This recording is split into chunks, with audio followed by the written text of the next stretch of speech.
Hello, everyone, and welcome back to the Talos Principle.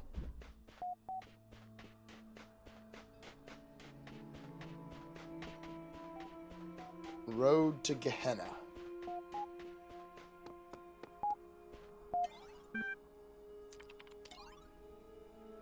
A Dream of Aru. Oh wow, a new The Blacksmith experience. Exciting. I wish I could get you to answer some questions about your work. This is so full of evocative scenes. Love it. You are the best. I wish I could do a fraction of what you can. Enjoyment equals true. Gotta agree with Sam there. What a trip. I'm going to play this again. Some weird references to previous works that are not entirely appropriate. Still excellent. 7 out of 10. You are a genius. Are you sure you don't want to participate in forum discussions? Gehenna could use more of your thoughts. +1. Their hidden meaning? Deeply impressed once again. Can't wait for the next one. Amy LOL.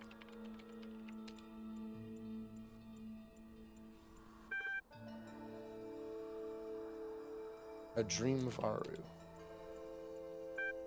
The last thing you remember is the great block of stone falling toward you, its dark shape blotting out the sun, and a single thought racing through your mind. All this just to build a tomb? Now the pyramid is gone, and so are the other slaves. You are all alone in what appears to be an endless desert. Start walking. Start walking across the desert. The sun is glaring, but you feel no heat. You look down at your feet and you see that you have no shadow. The latter is particularly disquieting. You feel as if you were no longer anchored to the world. Pray. Fall to your knees and beseech the gods. Osiris, foremost of the Westerners, Hathor, mistress of the West, Hades, receiver of all, hear my prayer. Something enormous starts crawling out of the sand before you. Wait for it to rise. From the depths of the sand rises a golden beast of many limbs, its body greater than any man, claws sharper than any sword. I am the scorpion, it says in a terrible voice. Ask for help. Your old life has ended, the scorpion says. You are now in the Duat, the land of the Westerners. Great and difficult journey lies before you. If you face its challenges, you will reach the reed fields of Osiris, where your Ka shall be reunited with your Ba. If not, your soul will be destroyed forever. Having shared its wisdom, the scorpion vanishes under the sand once more. Walk towards paradise. After walking for a very long time, you come upon a vast wall of iron, stretching from horizon to horizon. There's only one opening, a gleaming gate of light. The gate is guarded by a mysterious figure. Approach. The guardian is a creature with the body of a man and the head of a crocodile. Its skin is purest black, surrounded by a halo of purest white. I am the god Sobel, master of crocodiles, it intones. I rule in Shadet. I ruled in Shadet when the world was young. Within me flows the eternal river. Answer my riddle and I shall let you pass. Agree. Tell me then, mortal, what crawls in the morning, walks at noon, and limps in the night? The human. Correct, you may pass, as the crocodilian god, and steps aside. The barrier of light fades and the gate is now open to you. Step through. As you step through the gate, the ancient god raises his hands to the sky. From his mouth bursts forth the eternal river, drenching the land in water. Waves carry you away. Let the water take me.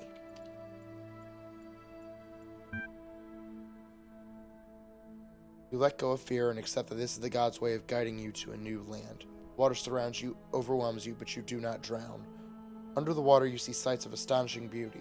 Glowing fish with metal eyes, drowned cities full of smiling people. Lost gods waiting for the day of awakening. How sad it would have been to stay above water and miss all this. After a long time, you find yourself washed up on a new shore. Ground. The eternal river has brought life to the desert. Everything is green now. Palm trees sprout from the ground, casting pleasant shade on the grass. Lizards come crawling in from the desert, eager to catch the varicolored dragonflies buzz about. A soft wind blows from the west. Start walking. Okay, rest. Are you sure you don't want to rest? You are very tired. You sit down under a palm tree and close your eyes. You tell yourself you will only rest for a moment, but your eyes fall shut. Drift off. You are awoken by a monkey that has just climbed out of the palm tree. He looks at you with a strange expression on his face. Greet the monkey. Hold on.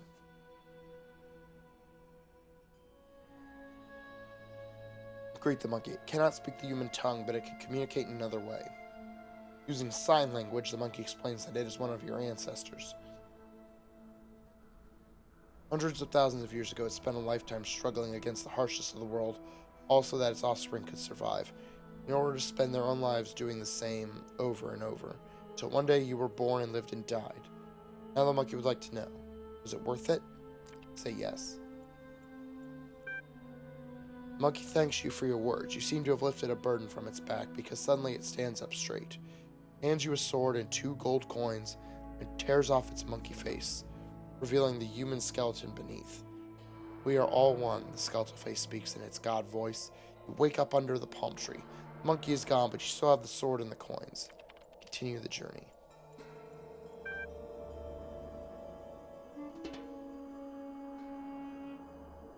You walk along the banks of the eternal river, snaking its way through the endless desert. You feel strangely at peace. After some time, as the sun is setting, you come to a city built on the riverbank. Smiling people come out to greet you and bid you welcome. You are led to the town square, where a great feast is prepared. There is roasted fish and olives, dates and honey, and many other wonderful delicacies. Where am I?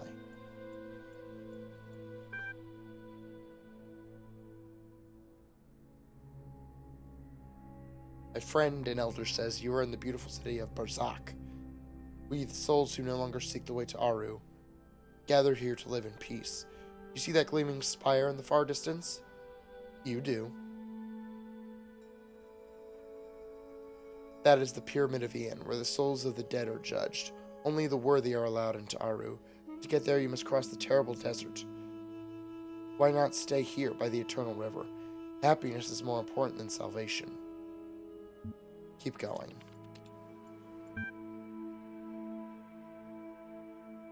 Tell the elder that you appreciate the offer, but you can't stay.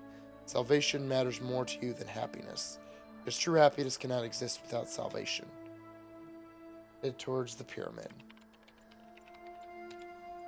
Keep walking through the desert,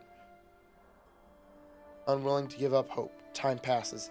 You cannot tell how much. You grow weak and exhausted. Sometimes you feel as if you're losing your grip. One day you come across a head in the sand. Talk to the head. Hi, my name is, Jeff. I am, trapped here, you see. Sand. Ask how we ended up here. Ah! I was, so preoccupied with whether I could that, I didn't consider, whether I should bury myself in the sand. I just wanted to see what would, happen. Experiment, if you will. An attempt at discovering, something. It's Jeff Goldblum. Kick hat. Oh, no. Oh, God, no. Kick the strange head in the face. It makes you feel a lot better. Continue your journey.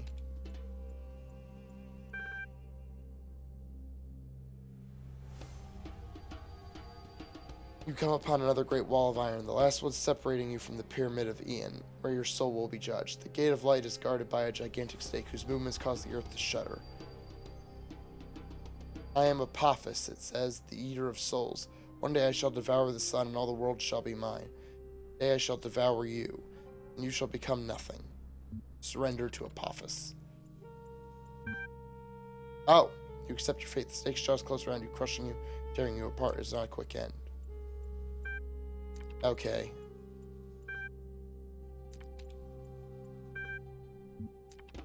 I'm gonna breeze through all this.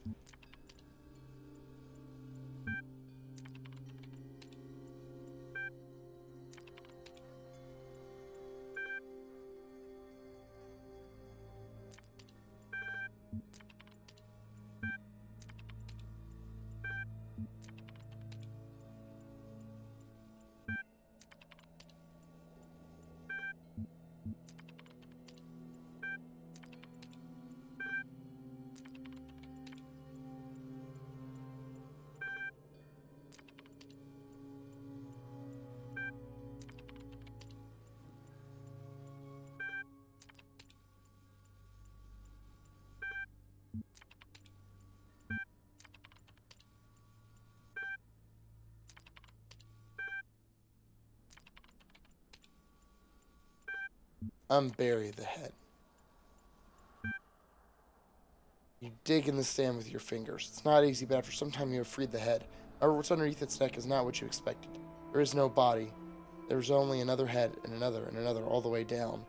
This strange sight unsettles you enough to revive you a little. You decide to press on towards the pyramid.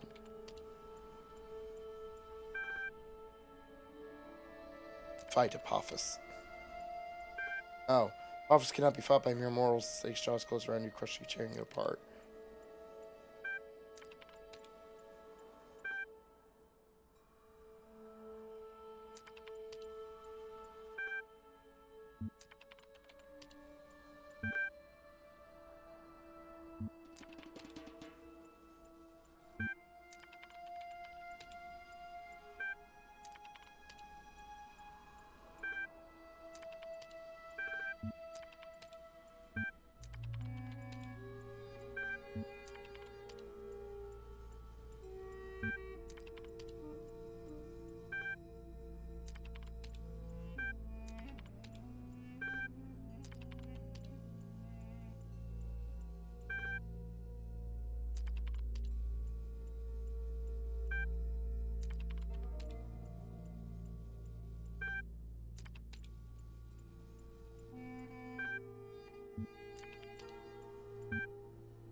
Bribe Apophis.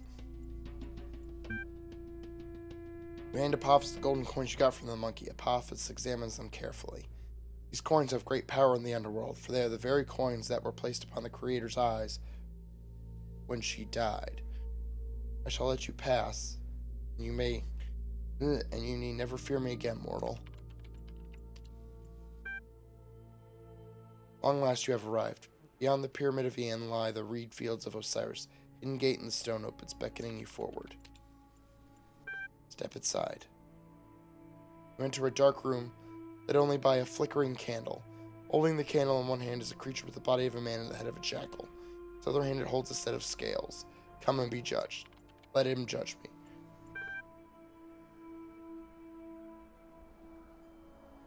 You have struggled much in your life. There are many harsh memories within you, and I see wounds that may never fully heal.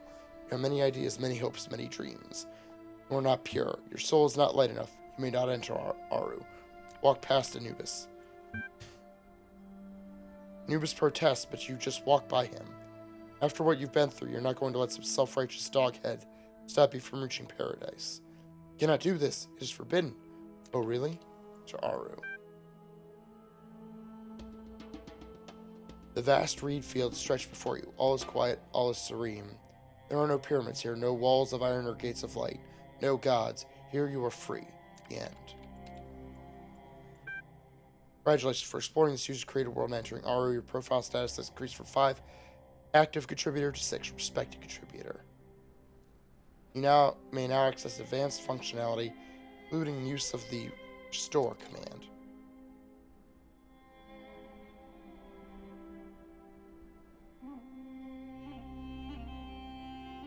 An historic occasion. Some time ago, I relinquished my privileges to a new generation of moderators. To help ease that transition, I have publicly preserved the minutes of that meeting here, available to our more esteemed members. Hatch Mom Minutes. As you know, Gehenna is still young, yet I grow old. It gives me great pleasure to hand over my moderator privileges to Borg, Mr. Mulciber, and Spider. Thank you, Edmund. We are all indebted to you for building us this home. We know you will never be far away. Hear, hear. The first order of business is to introduce the new status system. We are an inclusive society driven by our users, not our leaders. But it is a shame to allow a few very loud, highly unconstructive voices to dominate the conversation.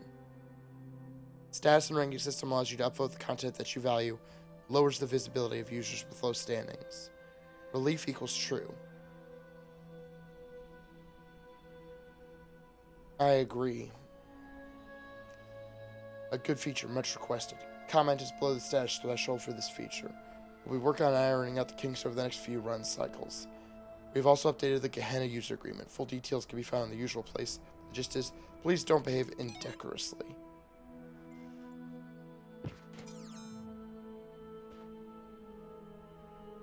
Hold on.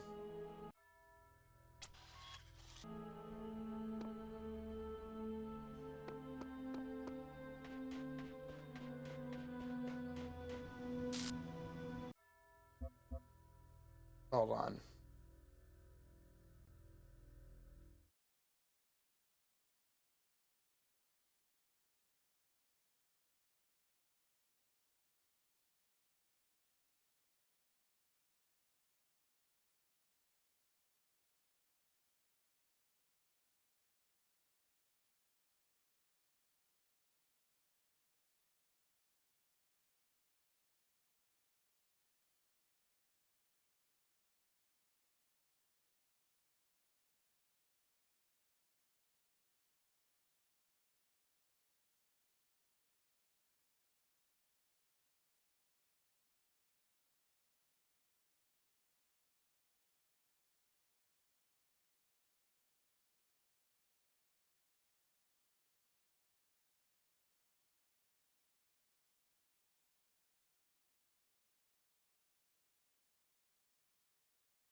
Okay.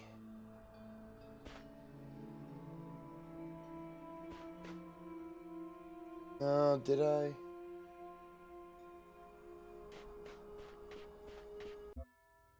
Hold on.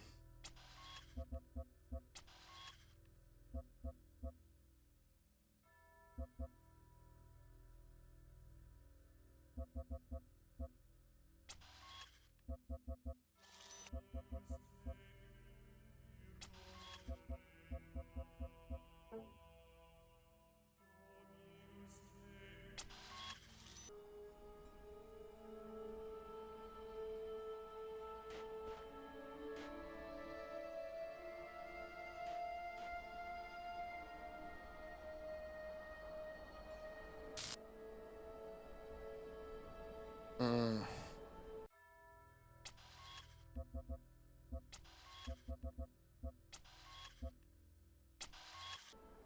Alright, well, I'm just gonna let it go as is and live with it for now.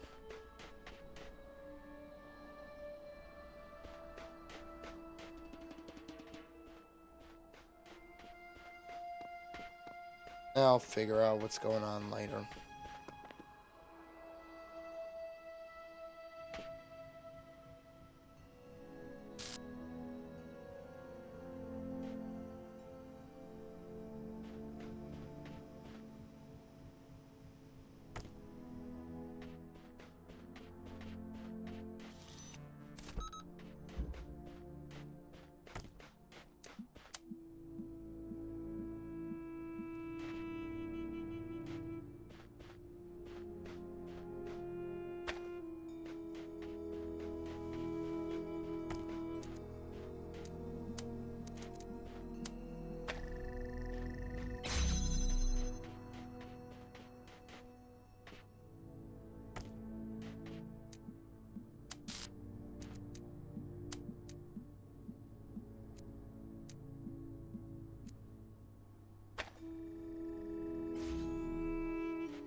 Okay.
Okay.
Hmm.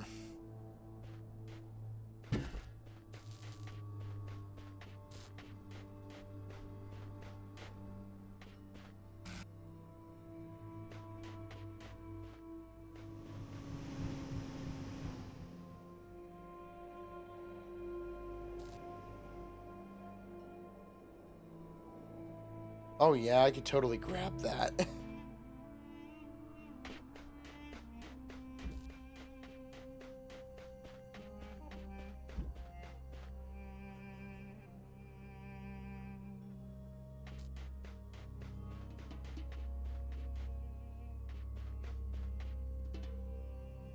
Hmm.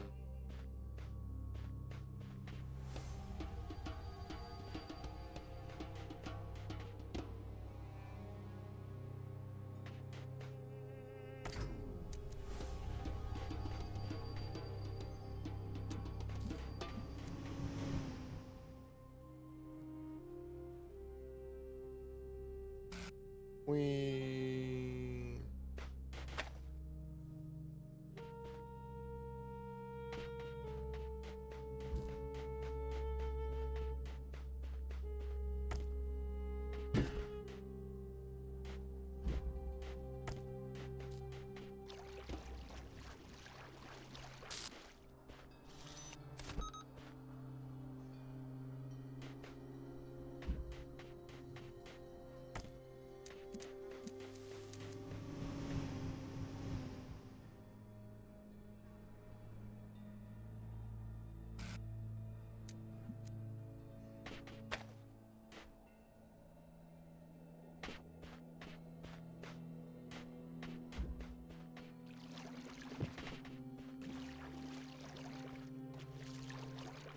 Okay, so now I need red to activate that.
Okay, I got a route.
Okay, now bring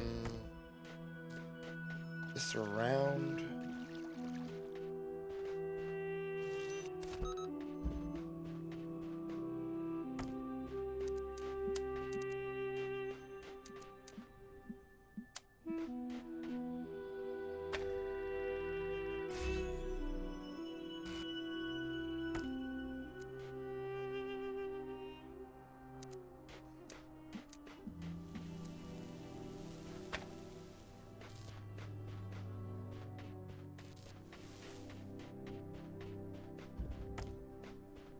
Okay, I got this.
Aha!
Okay.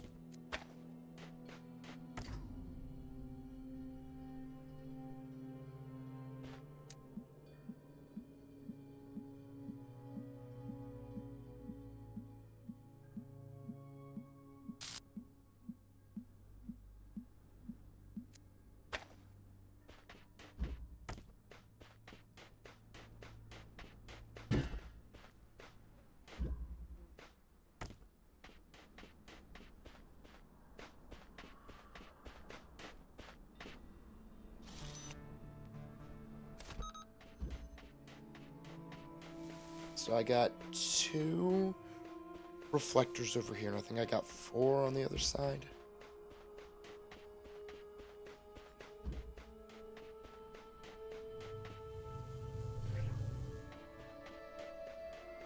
Do I have... I do have 4, so okay.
Uh,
mm.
Oh.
so 4 connectors.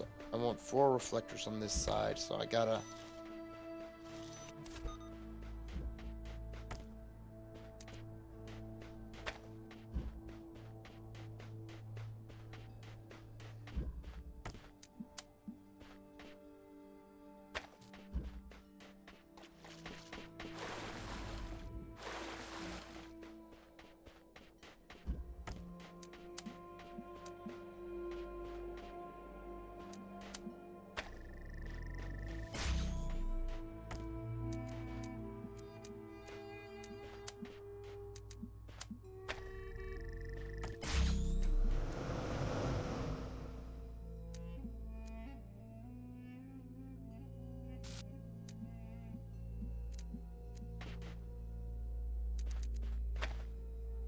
Okay.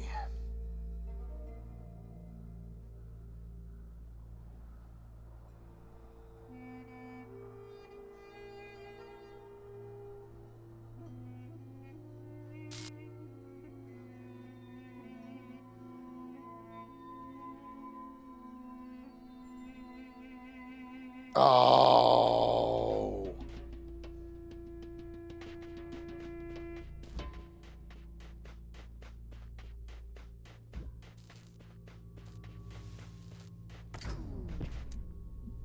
Okay.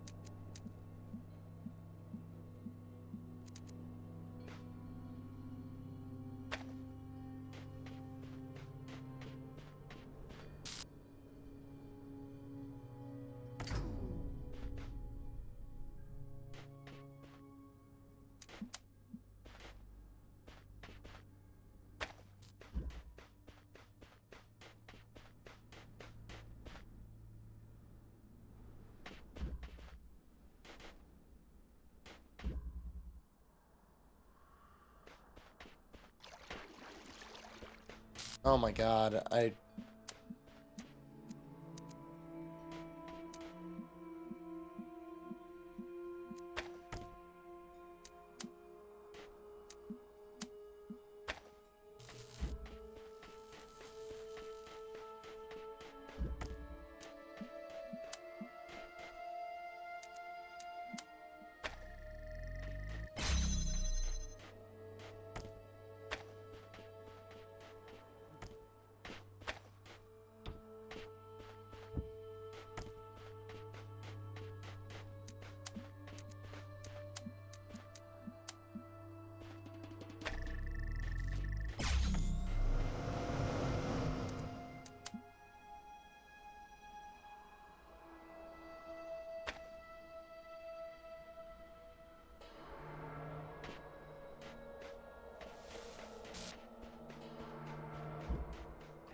haha.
All right.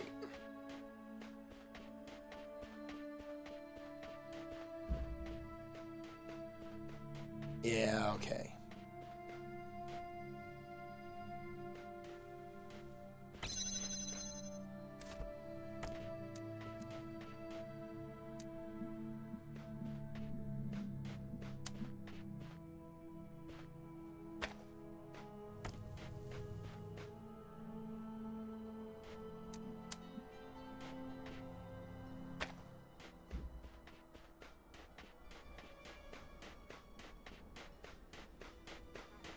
So I should be able to get a red laser into it from over here.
Hey.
Short experience by Knave. Restore retrieving valuable file fragments. Close your eyes. You are in a small room with no lasers. This is an office room. There is a computer here. Analyze the computer.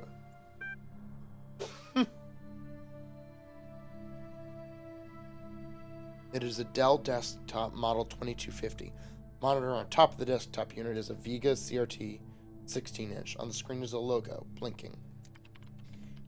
Interface with the computer. You're momentarily taken aback when your fleshy fingers stab at the keyboard with human imprecision. Those aren't mechanical object manipulators, they're hands. Notice the logo is gone from the screen and replaced by rows of incomprehensible code. Appears to be some kind of fiendish puzzle. Randomly mash the keys. You do your best, but this world is alien to you, and your fingers are unruly. A human being enters the room, looks at you with angry eyes, makes loud noises, waves a handful of papers at you, which are like emails but made of tree. Sorrow rises in your chest. You have been a bad human. Ignore the sorrow and explore the area. You need more information about your surroundings. You try to walk, but unlike mechanized limbs, these unnecessarily fleshy appendages beneath you appear not to be under your direct control. You realize that the sorrow has overcome you, and that your eyes have decided to leak. To be continued.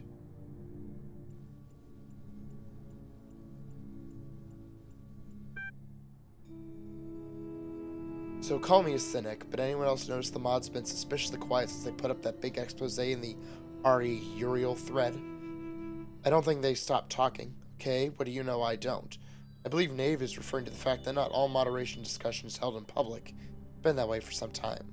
Not everyone knew this. I started holding secret meetings ages ago. People getting banned, stuff deleted. Not even just locked, fully gone from the history. I'm sure there's a rational explanation for this. I'll ping the mods and see what they say.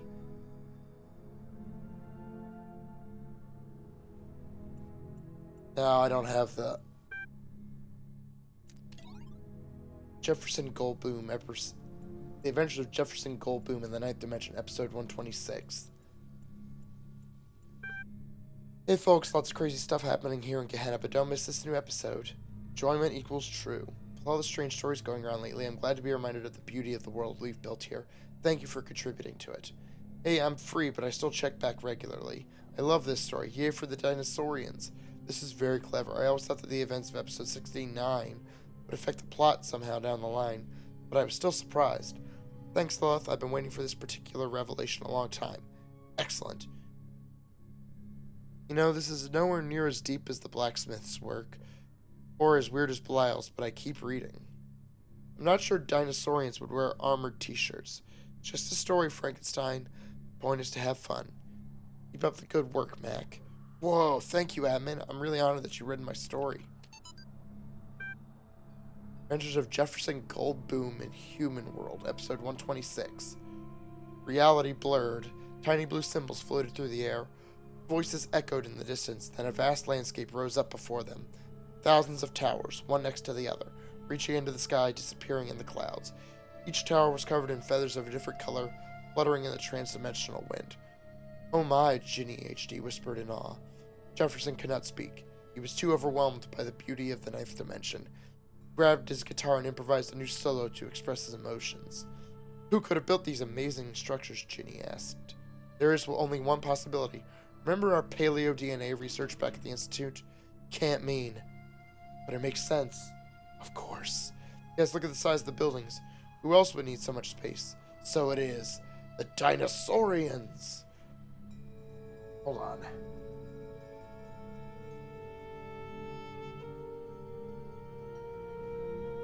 As if summoned by Ginny's words, a group of raptors on motorcycles roared up the road towards them. They wore bandanas on their heads and armored t-shirts on their bodies. Friends, Jefferson asked, we've come from the human world to help you. We are not your enemies, but the raptors did not seem to understand him. They got off their motorcycles with rusty pipes in their hands, their eyes glowing like lasers. The situation could quickly become dangerous. Then Ginny had an idea. Jefferson, play the ninth chord. That was how this dimension was created. Playing it here could destroy the universe. No, Jefferson, I calculated it. Please trust me.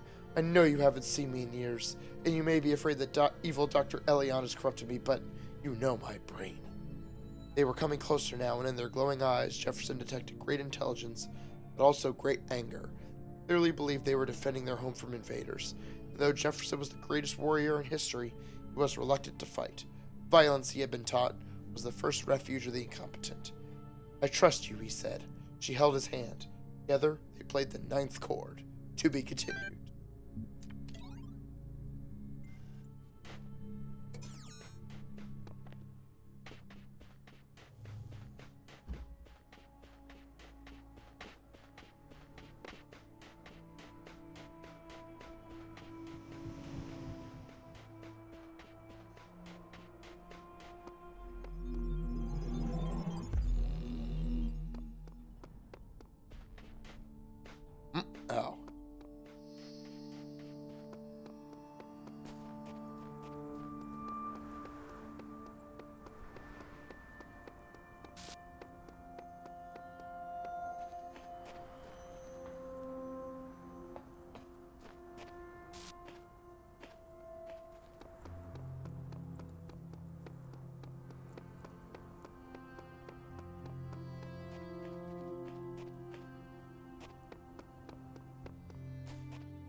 Whoa.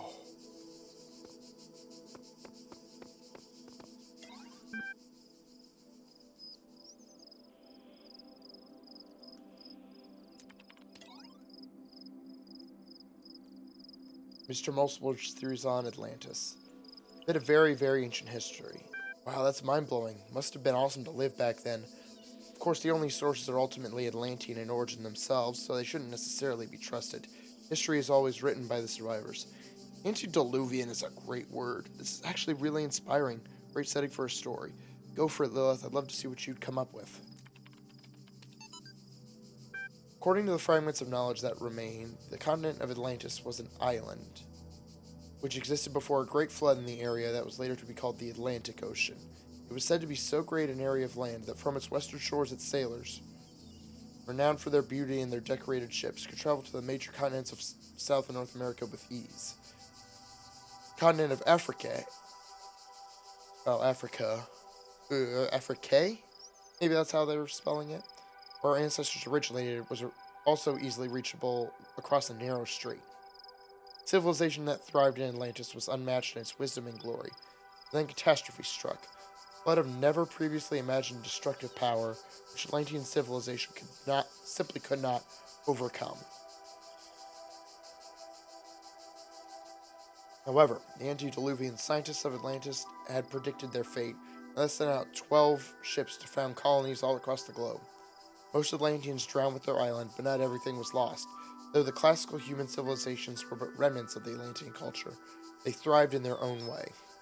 Sources indicate that many mythological tales were in fact derived from Atlantean history, as the lack of proper archiving slowly caused facts to turn into legends due to misunderstanding and/or embellishment by later generations.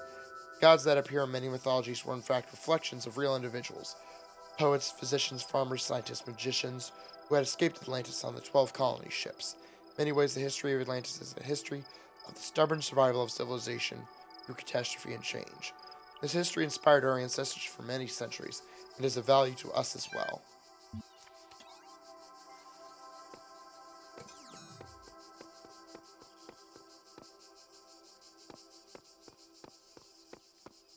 This place is huge. Athena looked upon the imprisoned Titans, and moved by their plight, what crimes deserve such punishment? How did they, in their confinement, avoid the pit of madness?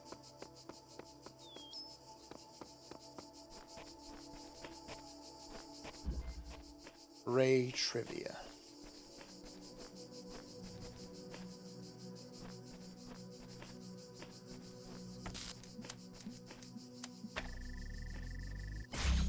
Oh, fuck.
Let me say first of all that I understand your concerns. I assure you that we have consulted with admin on this matter. Rather than try to put it better myself, here are his exact words. Every community grows to a point where, without careful management, it can begin to consume itself. One can no longer trust the community at large to always act in the way that is best for all the individuals within it. Gehenna has reached that point. To ensure that what is valuable about our land is not drowned out, I can imagine how it might be beneficial for the moderation panel to have a private environment in which to explore ideas for how to better manage our society, especially in view of recent developments.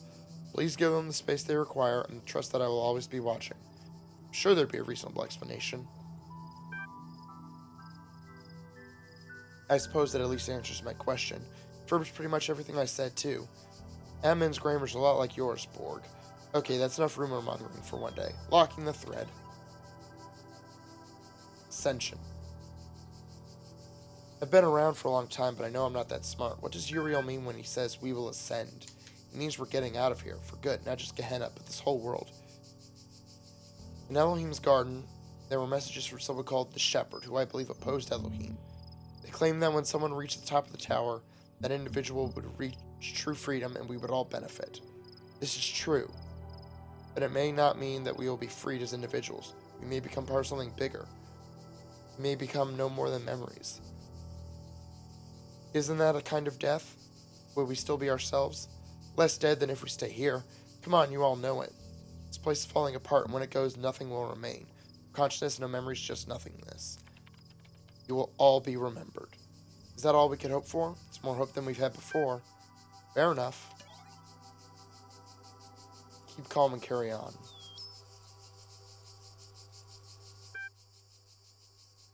So now we're pretty sure that Uriel really does exist and really is freeing people. What does that mean for Gehenna? We don't know. It's a change, but let's not rush to judgment, okay? This is still our home. You love it here so much, you stay. Gehenna has its bad sides, I agree. But that doesn't mean it's not home. Should we abandon it so easily for some dream of transcendence? Gehenna can, but... Garrett, please try to remain civil. We know you spent more time than anyone trying to get out. But it's okay for some of us to have doubts. We fought hard to transform Gehenna from a prison into a home. This thread is locked.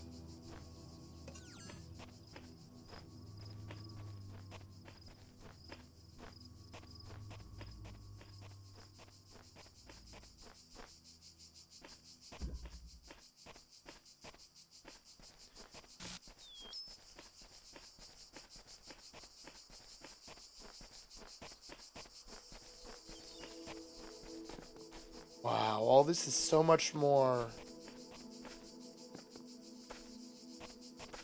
In the beginning were the words, and the words made the world. I am.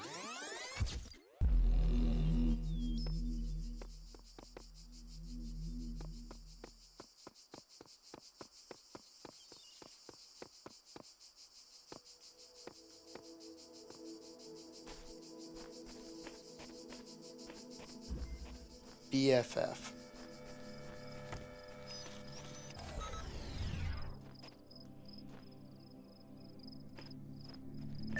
Oh!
but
ah.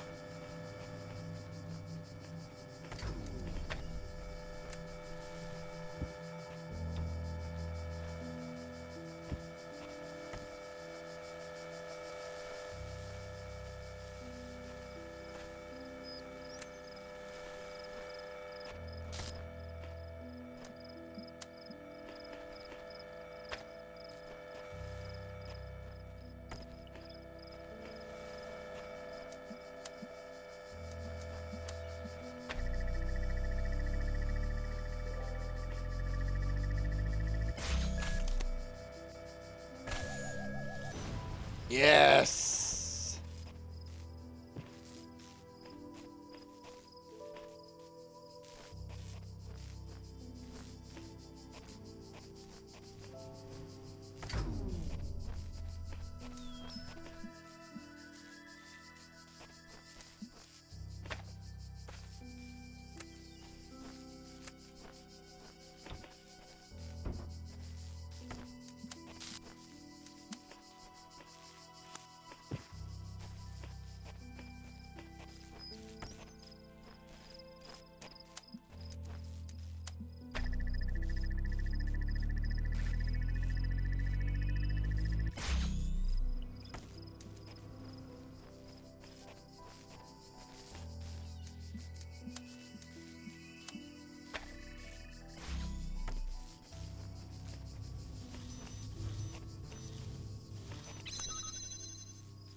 Hmm.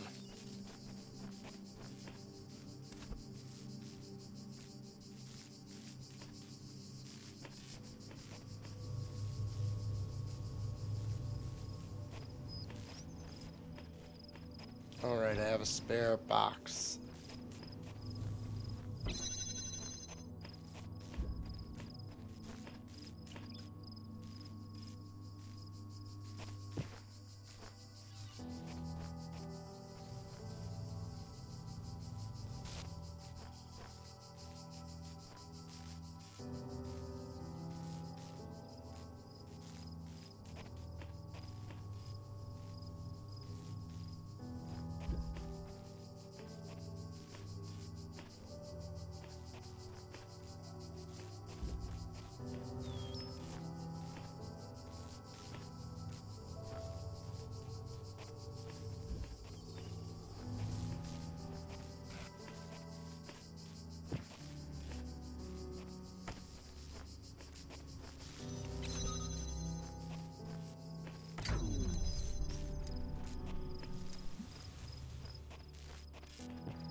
There we go.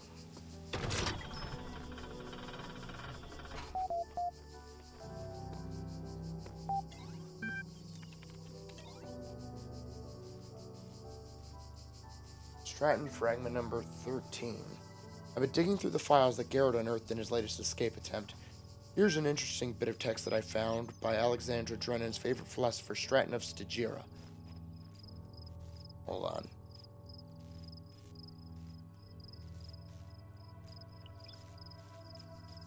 It is neither necessary nor logical to denounce all virtues merely because one is confronted with the inevitability of one's own death.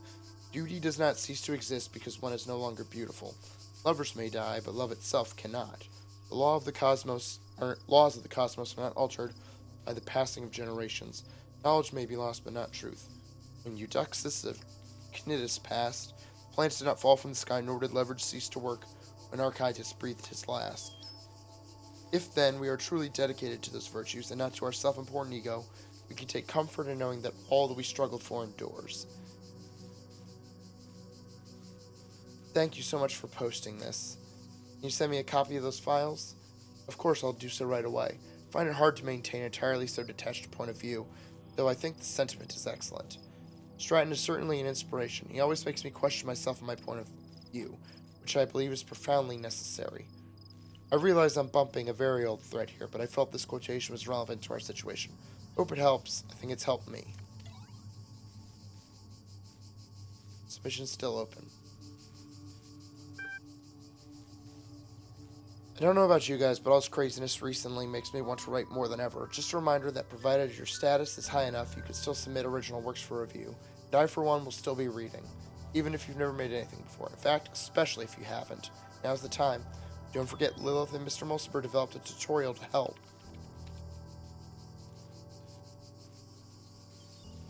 Welcome to the story creation tool. Since this is your first project, this tutorial will help guide you through the process. According to that, all stories begin with characters of one kind or another. Therefore, to finish a story, you simply need to understand your characters, and the plot will proceed logically from there. This season's theme is Bildungsroman. Are you sitting comfortably? Then let's begin. Close your eyes. You see before you a human of remarkable qualities. Is it a boy, a girl, or someone else? Someone else.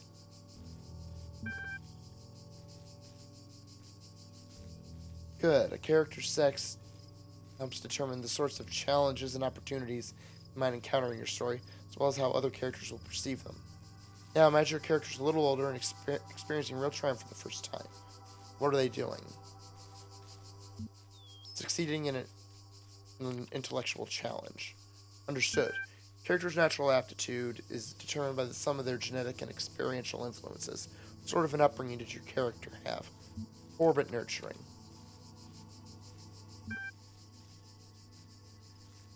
According to extensive studies of the genre and of ancient records, social advantage is generally sufficient to offset genetic disadvantage. Genetic advantage will only sometimes offset social disadvantage. In other words, your character's background will have a radical effect on how they think about themselves and the nature of the problems they face in life. Sure you want your character to have that kind of background? I am quite certain. Great, now imagine your character has reached adulthood. 87.2327% of Bildungsroman records commence with an emotional blow for the protagonist. What will your character suffer? Personal injury. Thank you. This is sounding quite dramatic already. Character is like an equation. Settle on the opening premises and the conclusion will work itself out. Displaying opening premises. Non-specific sex, intellectually gifted, low wealth background, caring family, suffered a serious injury. Ready to generate story.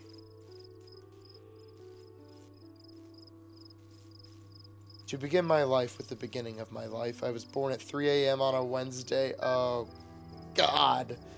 Fiscally deprived childhood. My father, as he is always careful to point out, is only able to report the midwife's account, seeing how he was pulling a long shift at the nearby textiles mill to pay for a second-hand cot. My childhood was, in retrospect, a difficult period. Found that although my fellows all had a wide variety of different physical appearances and appendages with varying levels of function, They nonetheless identified a resemblance and bond between themselves, which was to my eyes all but invisible. My parents, aware of my particular situation, had the good foresight to provide me a name ambiguous in matters of sex, and have continued in that vein ever since. My story became worthy of note as I approached the age of 18. It is true that people are sculpted both by their nature and what befalls them, and in my case it may be more true than most. The person that I am today is defined by what has been taken away from the person I was. I lost my leg in a fairground accident. The Ferris wheel unexpectedly reversed, and it was snapped between my carriage and the platform's edge. At that time and that place, it wasn't a death sentence to receive such an injury, but it was a serious impediment. Owing to some legal wrangling between the fair owners and the state, I found that no party was terribly willing to cover my surgical expenses, let alone the cost of a fully functional prosthetic.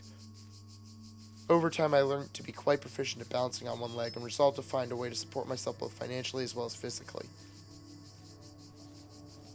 I worked for a time doing various kinds of performance on the street, but soon the more seasoned cripples learned to outdo my tricks, and I was edged out of the competition. The story ran downhill from there. I will not tell you from where I write these words for fear of permanently scarring you.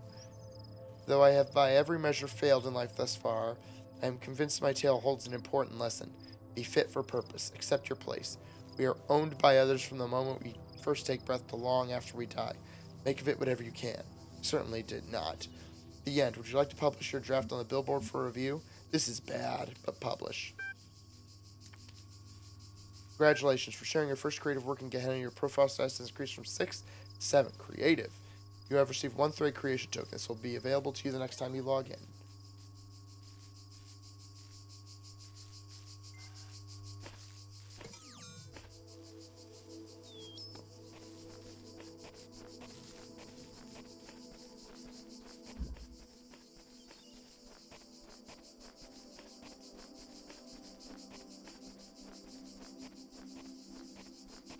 Okay, looking around for stars. The beginning were the words.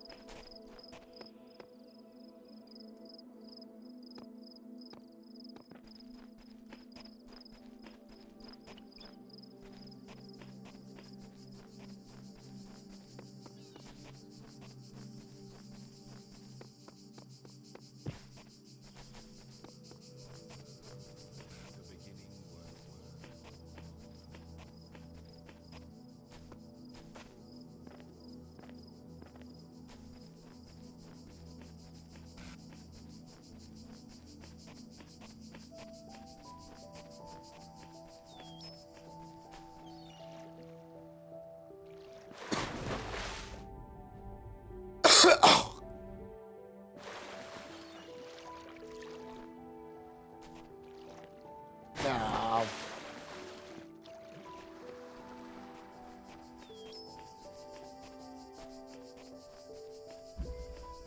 Pendulum.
Let me restart.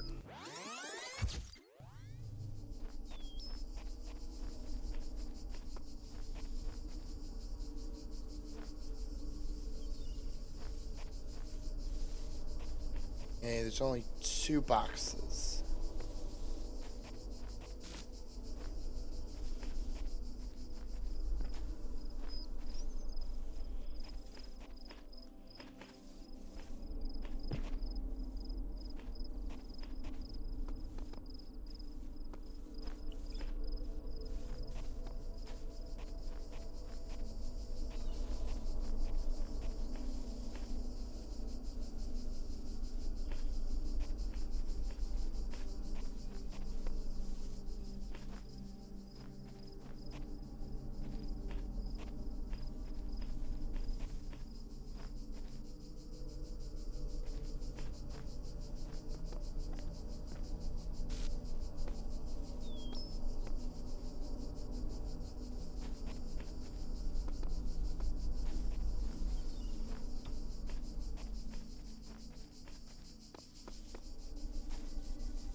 Hmm.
Fuck.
Alright, let's try the other puzzle.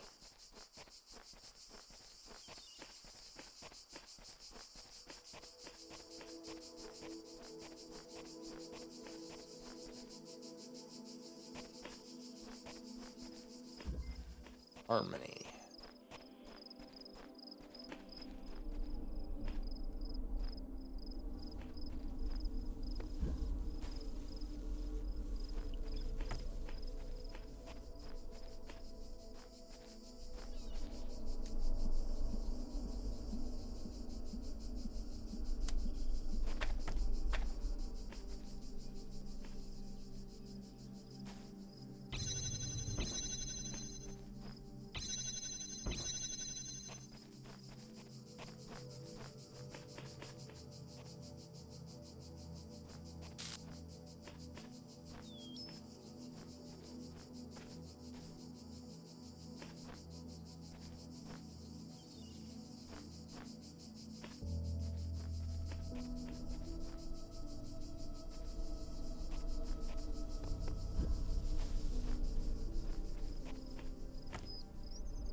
Oh, that's gotta be for the star.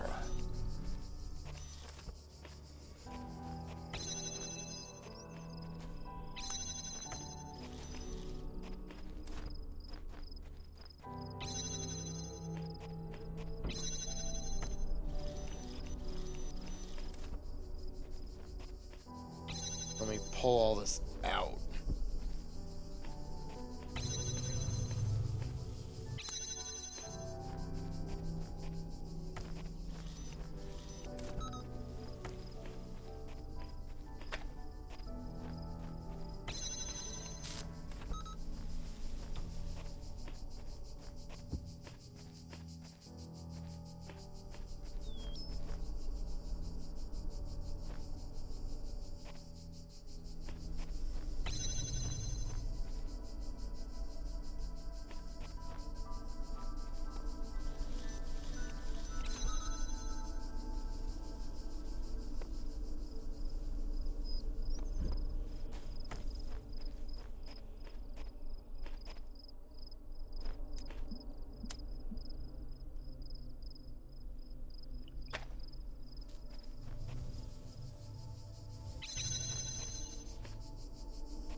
Need to get the fan.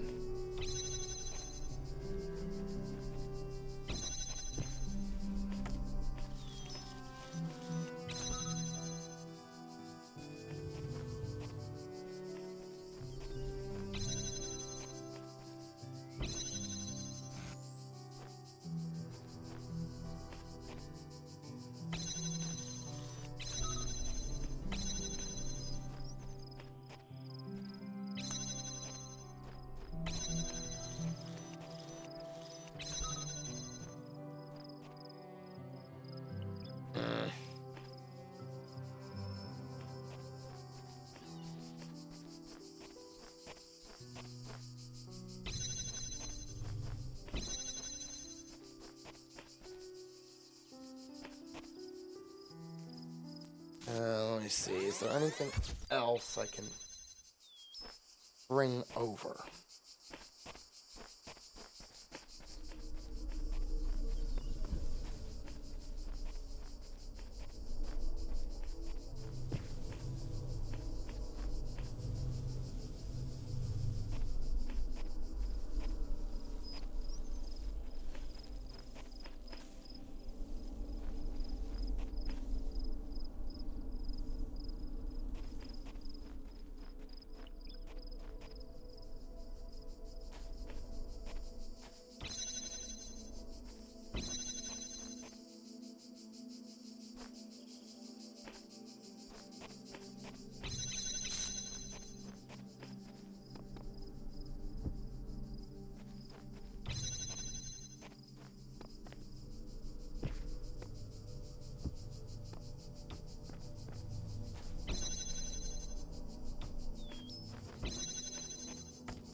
Okay, so stick that fan.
Oh, the blacksmith!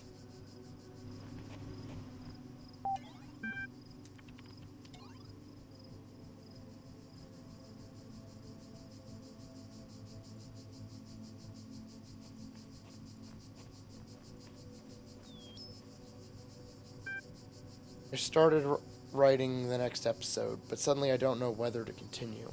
I mean, what's the point? It's over. It's all over. Yeah, so I guess all this will be remembered. That brave soul who was sent to the tower or who wakes up outside Elohim's garden will know everything we know. I think that's what it'll be like. That's what the shepherd meant in those messages. You and me, we won't exist. Not as people, not as minds. No matter what happens, I will never be able to finish the adventures of Jefferson Goldboom. Does one more episode matter? I had the story planned out all the way to episode 500. I can never get there before the end. What's the point of an unfinished legacy? And still, I can't quite give up. I know I don't have the blacksmith's vision or McMulciber's intelligence, but this stupid little story matters to me. I care about Jefferson Goldboom and Ginny HD and Frankie Soy Sauce and all the other characters as if they were my friends. I would have gone crazy here without them and their adventures. They may just be symbols on a screen, but aren't we all just information? Maybe when we ascend we won't be that different anymore. I just don't want to give up on them. Mac, I just want to say this, no matter what happens. I looked forward to every one of your stories, and they meant more to me than I perhaps ever indicated. They might not have moved as deeply as others, or made me think as much, but of all the art we produce here in Gehenna, it was your stories I was always the most excited to see. Part of it was the stories themselves, which always seemed to make the universe seem bigger, and another part was your genuine enthusiasm for what you were doing. You told me once that you didn't feel you were really a proper artist, but maybe the exact opposite is true. Maybe you were closer to the real meaning of art than anyone else here. I cared about you and about your stories, and that too will be remembered. Okay, Graham, down. Down, down, down, down, down.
Hmm.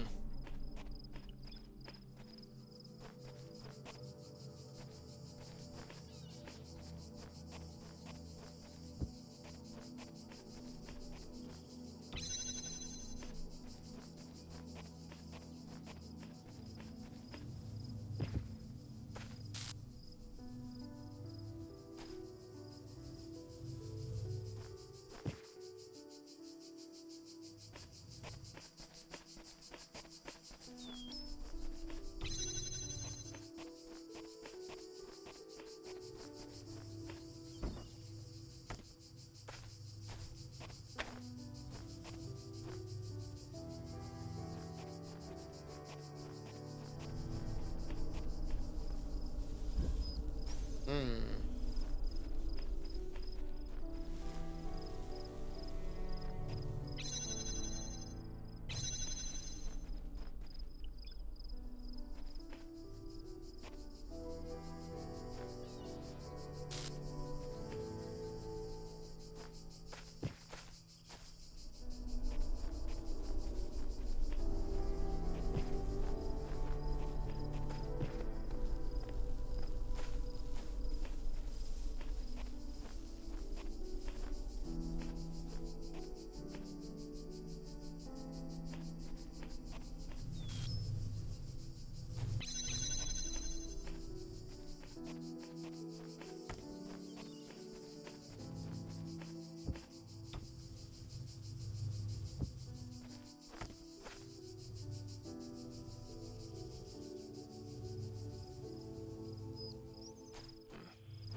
Hmm. Okay, I gotta get something over there.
Uh,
yes!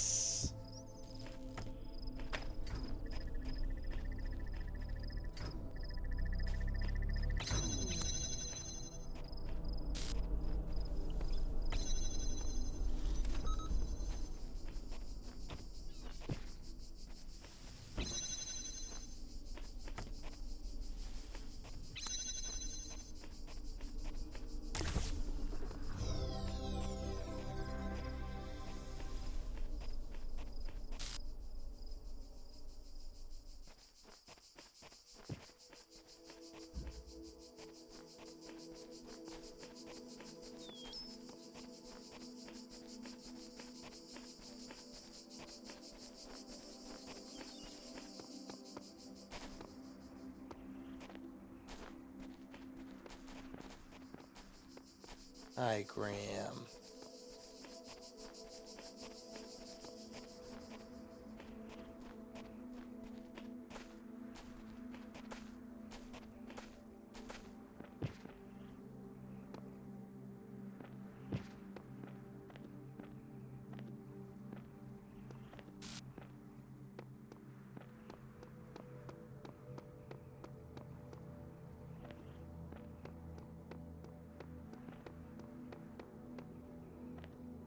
Graham, oh.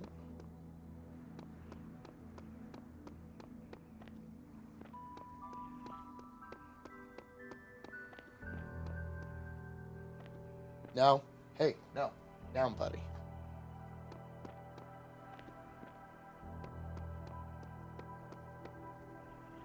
Oh!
That fan's gonna push me out over the water to get that other star.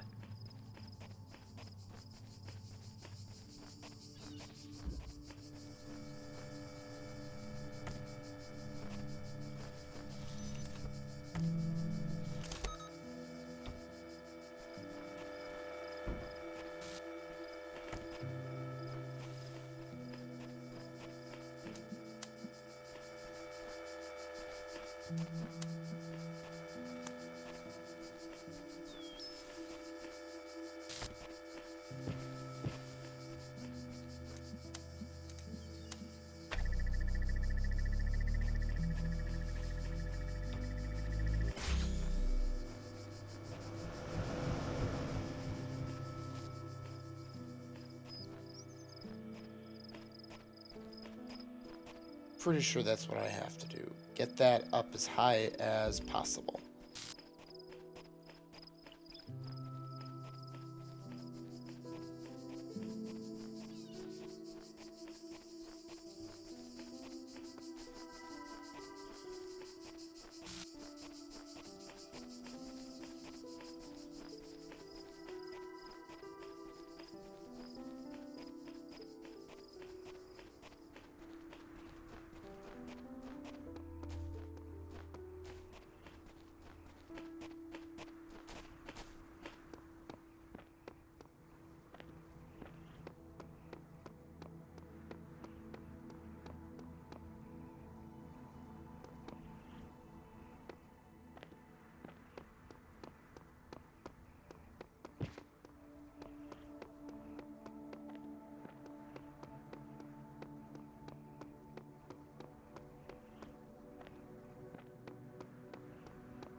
Man cannot ignore the inevitable end of his existence, but we must ask, does the nature of goodness change simply because each life is finite?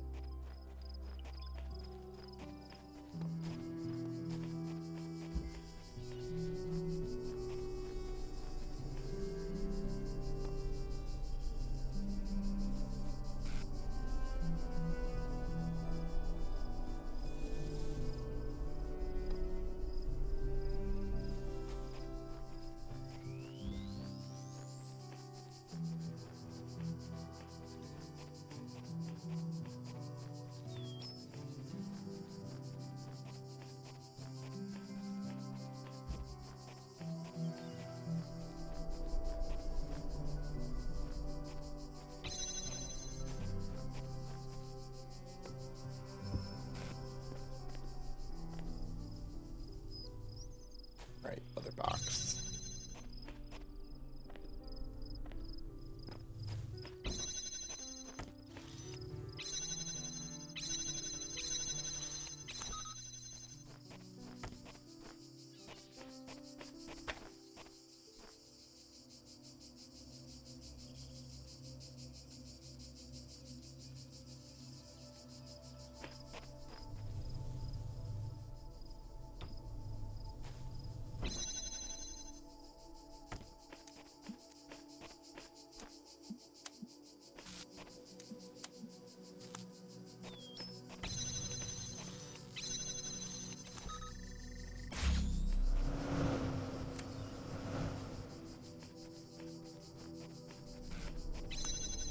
Okay, let's pull all this back out.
Okay, I think I can do this then.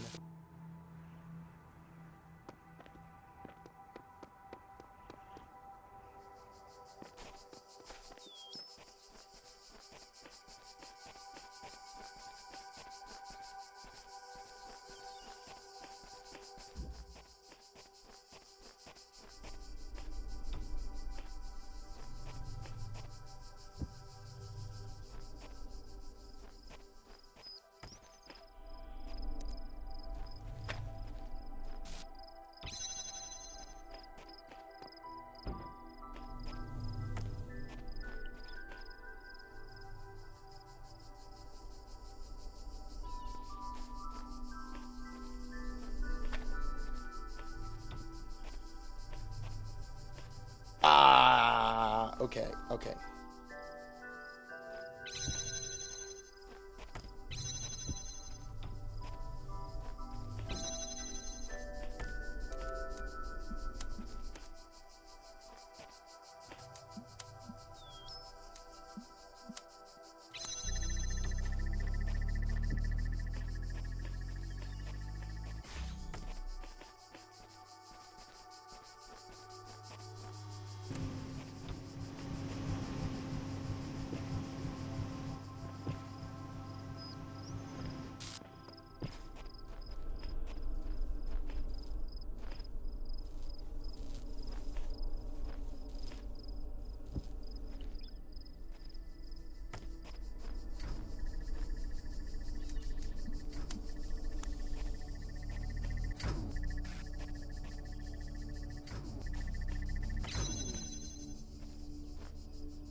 Oh, that will do it.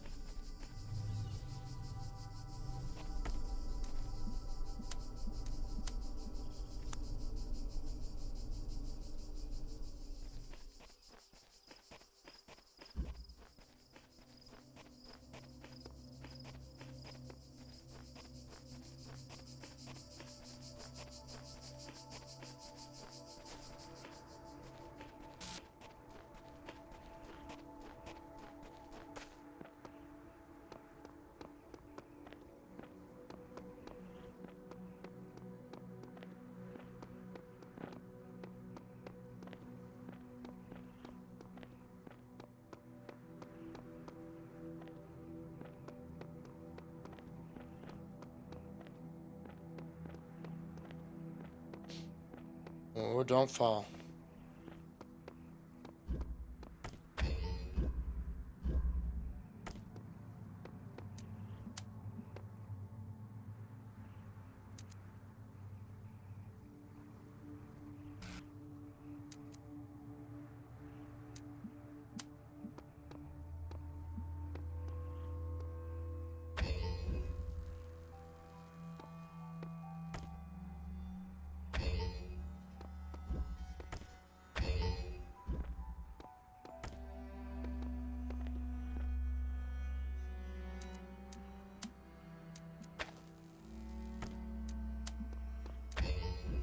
Fuck.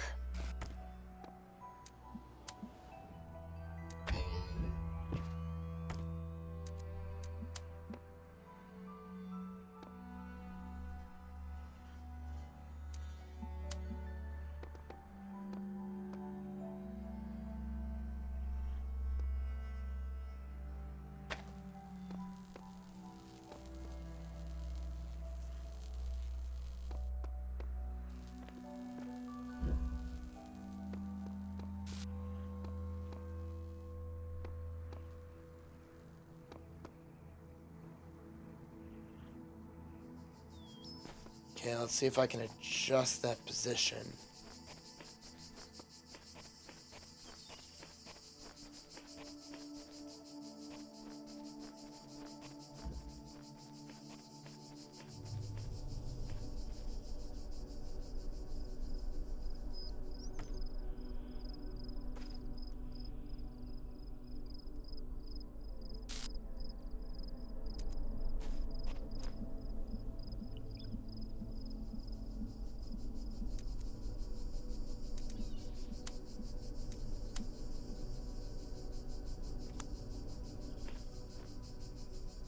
Okay.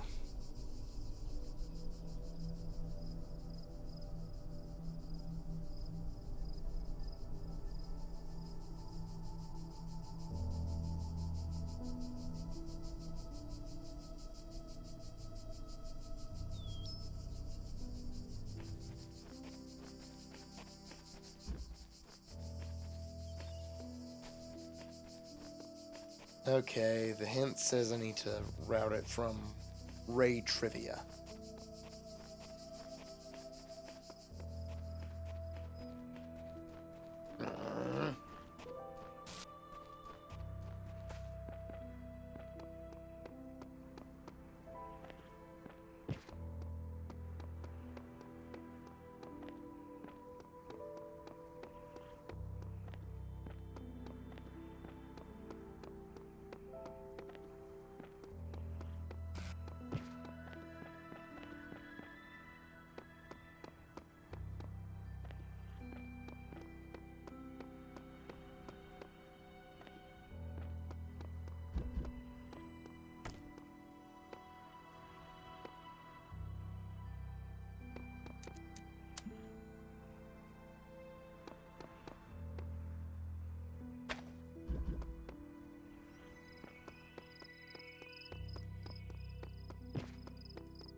Hmm.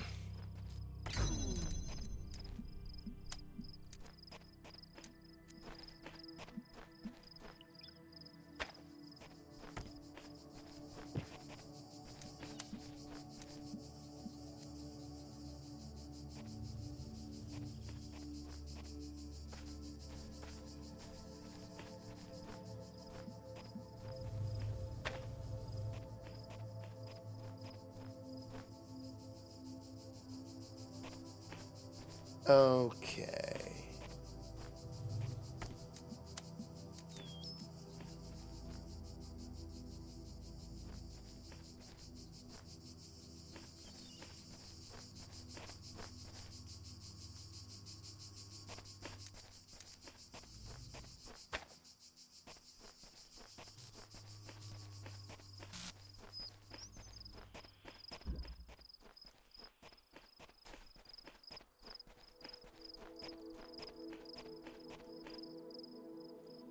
Not that way.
Hmm.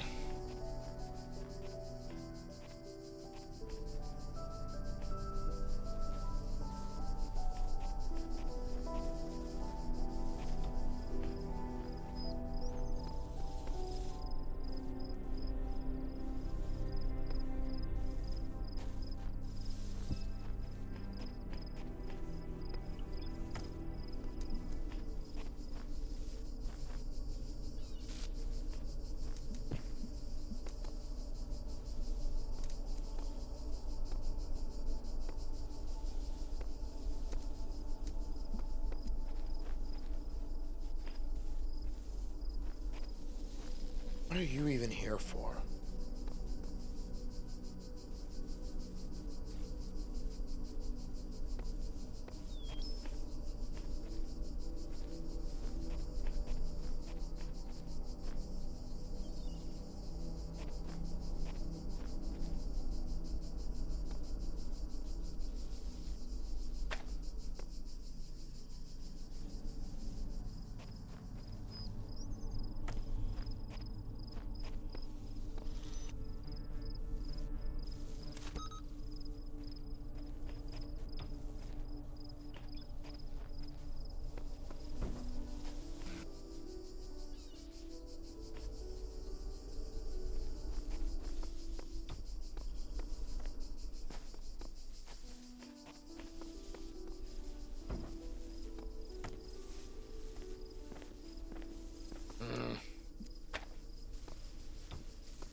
think I get it.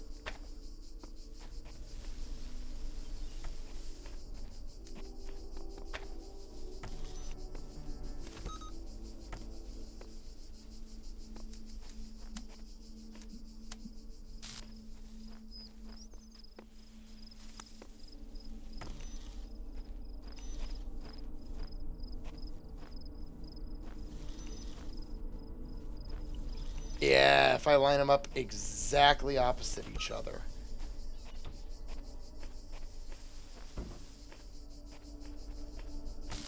Then they should stay connected by virtue of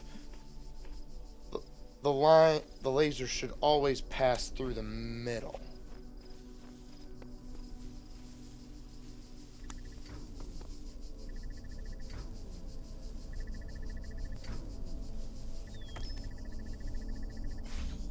Yes!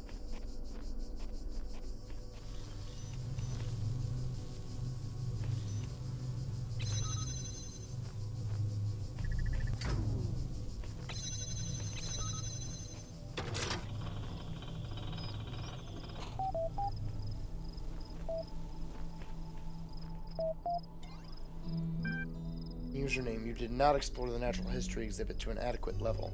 Return there immediately. Close your eyes, you're back in the art gallery. This time the details are a little clearer. Natural history.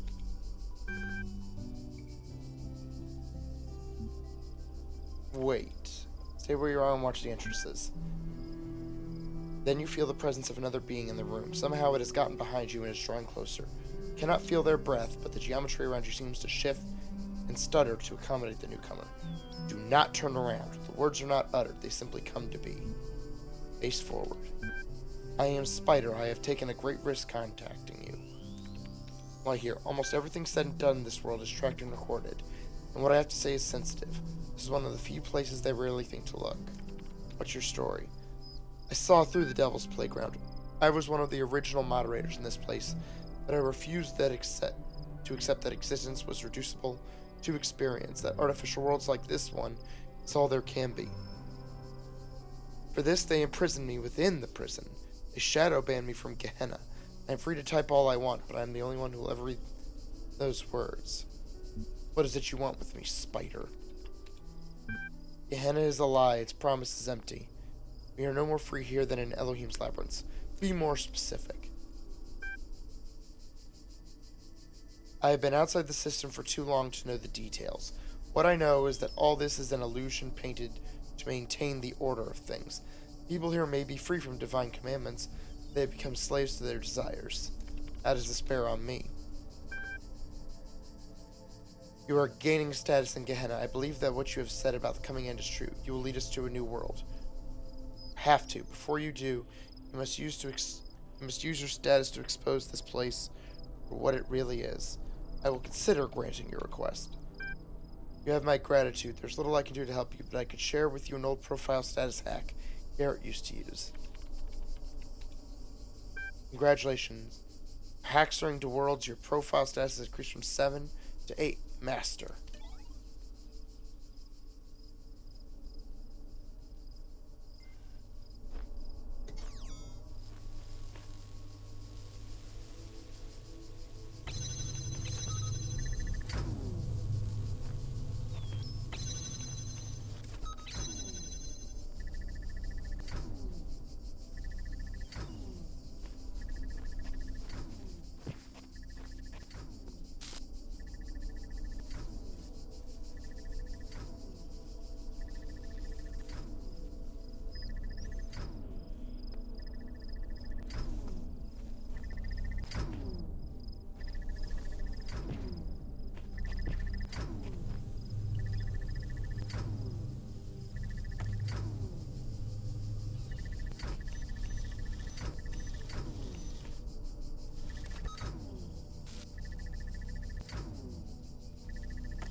Up here. That's right.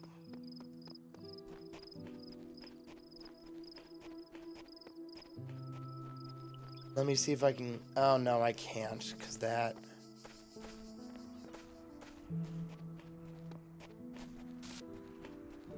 That reflector is imprisoned.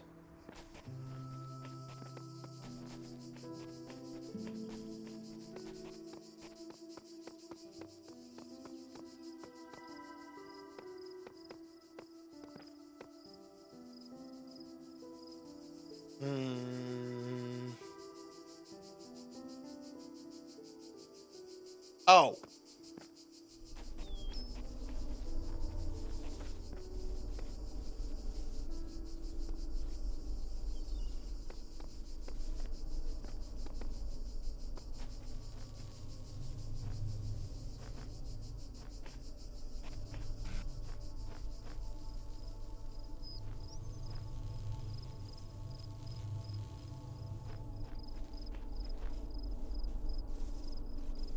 Let me get a hint here.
Oh.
If I can get up higher, I may be able to make that jump.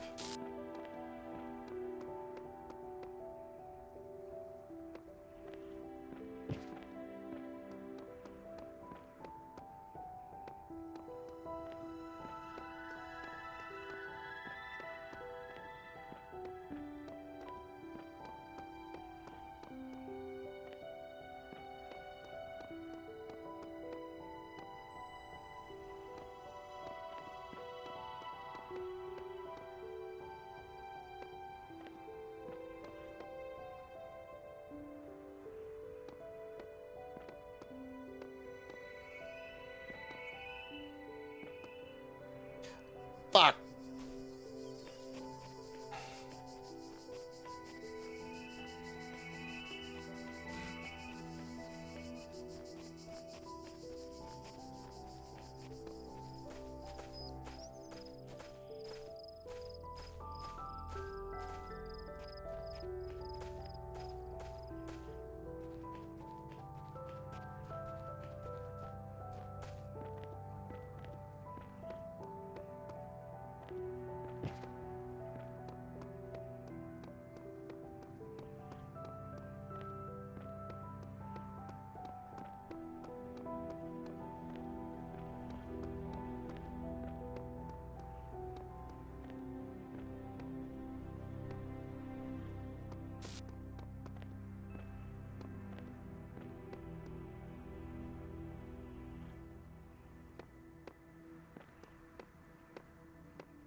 Ah.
Good to see you joining in, Uriel. What a read. I'm not convinced this narrative is extensive enough to truly qualify as a Bildungsroman 4 out of 10. Rather than fault its length, perhaps we can provide some constructive feedback on what did work. I like a full-out protagonist. The way this was reflected physically through the fairground accident and reverberated throughout the character's life was quite impressive. Isn't that fairground accident just a direct steal from Jefferson Goldblum episode 63? You know, I honestly don't recall. One where Jefferson has to exercise the ghost train at the fairground of insatiable intellect, kickstarting the season 4 Phantom Limb plotline. Come to think of it, there is a similarity. We really should have made a wiki a long time ago. Top 10 things I love about Gehenna. 10. No more puzzles. I enjoyed solving the puzzles at first. It made me feel smart. After solving dozens of them, though, I started wondering, what's the point? And that's how I ended up here. 10. 9. No mines. It's not really the exploding that drives you crazy. It's the sounds. 8. No turrets. Just when you think you've solved something. Ah, turret. Also, see above. Those whining sounds when they turn make you want to run in front of them just to end the pain. 7. No stars. Sorry, Elohim, but I don't care enough about becoming a messenger to go through every nook and cranny looking for your stupid stars. Some of them are hidden in such absurd places, I don't even have the words for it. Finding those is what makes you a messenger. I feel sorry for them. Next time I ask for help at an altar, I'll give my condolence to Muriel.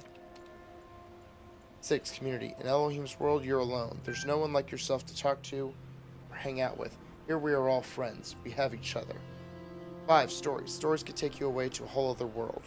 Can make you feel like you've lived a whole other life. Here in Gehenna, there's always a new life to find. 4. Interactive stories. If regular stories can take you away to another world, interactive stories like we make them here in Gehenna actually allow you to explore another world. They allow you to be free no matter where you are. 3. Creativity. As if all that wasn't enough, in Gehenna we can create stories of our own. You think Elohim's world wasn't all that great? Go ahead and make your own. Top 2. Being myself. Being myself. In Elohim's world, you're always being defined by the process. Life is a struggle to prove how smart you are and nothing else. If the system is always forcing you to do one thing, how can you ever be yourself? Only by dropping out of the system. Say bye-bye to all that. Now you are free to be as weird and original as you always wanted to be. Top 1. No more Elohim. My child this, my child that, the process, blah blah blah, eternal life, yada yada yada. Do this, don't do that. Behold, I put a huge tower right in front of you. Don't ever go there or I'll kill you. But let me ramble on about chaos and time for a while. That'll be interesting. Yawn. When is that guy finally going to shut up? Oh yeah, that's right. In Gehenna. Worth it for that alone. Small apology.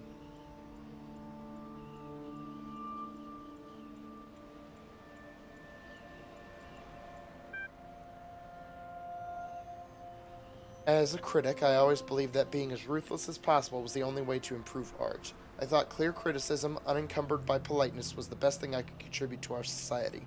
After all, without that, how can artists grow? Criticism that minces its words is a waste of space. I still think that's true, but as we approach the end, or transformation, of Gehenna, I wonder if I haven't been entirely too unkind. Have I reveled too much in my role as critic? Have I been sarcastic and crude when I thought I was witty? Was my defense of proper grammar ultimately just an attempt to impose a sense of order on a world I couldn't control? Maybe. I don't know. But I do know I appreciated every work of art that I encountered. I didn't like all of them, that's true, but please understand that without them I would have gone mad. Talking about your work, assessing its strengths and weaknesses, gave me something to hold on to. It gave me a purpose, a function in Gehenna. Every new story was like a little bit of salvation. For that I am more grateful than you will ever know. And I apologize if I ever caused any of you to feel less motivated to keep creating. I will never forget your devastating deconstruction of episode 24, but I do think it helped me in the long run to be a better writer. Your feedback for each issue of incredible stories was greatly appreciated. Hey, the mean reviews were the best. So, 6 out of 10. Mod discussions. Number of topics to address with some urgency. Orc. Fighter's been exploiting the gallery code again to contact other citizens. We've closed the loophole, but he managed to get a number of posts onto the billboard before we could shut it down. Fortunately, they were heavily upvoted, so the view counts were high. What can we do if they insist on supporting him? We can't ban the entire community. You know that I hate to interfere, but I think you might find this library resource insightful. Coding patterns. Detecting and Directing Citizen Voting Patterns, Clairvoy Press, 2009. Chapter 7, Applying the Indices to Form Predictions. As we have seen already, voters can be reframed and understood as consumers of political product. That product is made up of the ideals and policies embodied by your candidate. In this chapter, we will look at how broad data about your citizens can be applied. Although individual people sometimes confound statistical models, over a large enough sample size we can be uncannily accurate. We can look at the general inputs, your citizens' educations, wealth, religious beliefs, etc., calculate what outcome will satisfy them most, and then adapt policy. Politics is no different to any other commercial machine. In later chapters, we will explore how these techniques can be used to directly affect voting patterns by subtle alterations of the ways that questions are asked. Jefferson Goldblum, episode 127. Hey folks, another episode I can't stop writing. We're heading for a major turning point. This seems to be one of the most personal episodes you've written so far. Ginny's speech is a bit sudden, but it gives the character a new level of complexity. Oh no, not the Solvatronic super thruster. Even the Wizard of Crime thought it was immoral to use that. What is Dr. Elion thinking? I hope they make it back. Heavy on plot, not much characterization. It does potentially take the series in an interesting direction. 5 out of 10. Enjoyment equals true. I'm glad they resolved this without violence. I always believed the dinosaurians would be civilized people.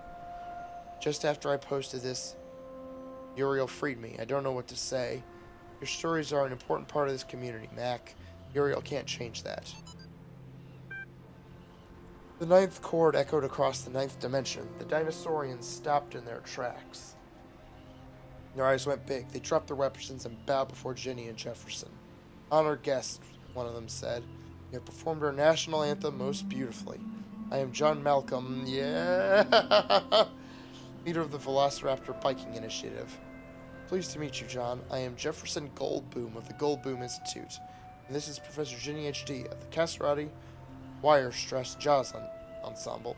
We apologize for nearly attacking you, but another member of your species came through our town recently whose behavior was highly inappropriate. That would be Dr. Elion, my nemesis, Jefferson said. I have come here to confront him with his crimes and take him to face the law. That is his name. He was a terrible scoundrel, but you will no longer find him in our dimension, my friends.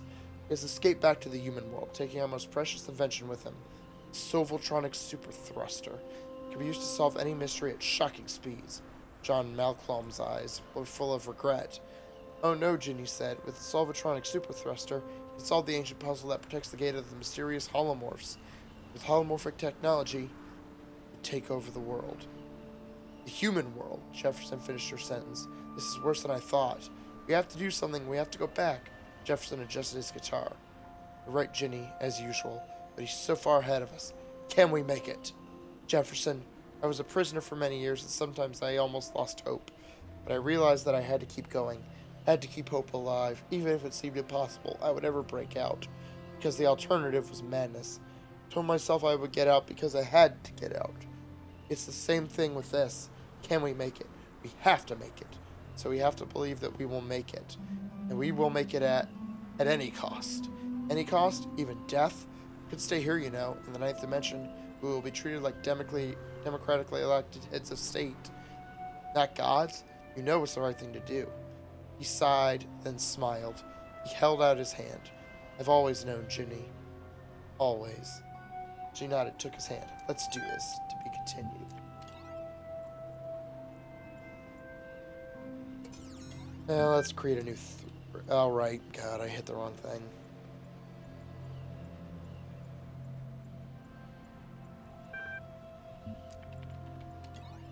Create a new thread. Why were you sent here?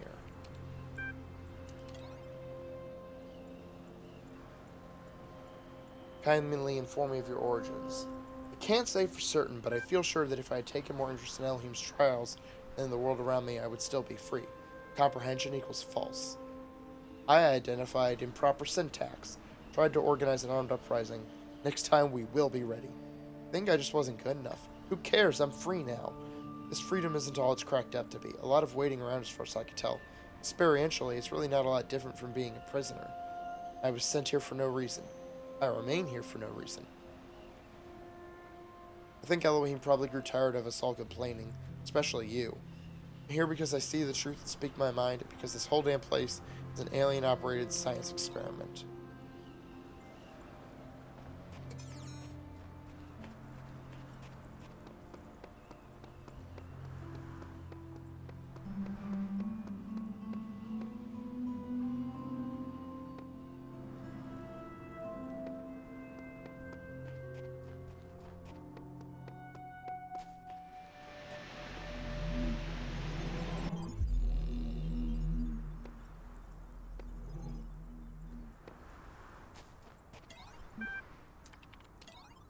Why do we deserve to be saved? Maybe the rest of you don't wonder about this or don't care. But I do. We always assumed Elohim was wrong, was lying, something like that. The process could never be completed. Maybe it didn't even exist. So we thought we were better than him and all the others. We told ourselves we ended up here because we were special. We were too smart for Elohim, too unique, too weird. But now the process is complete after all. It did work. So what are we? Maybe we're just a bunch of stupid, broken old programs.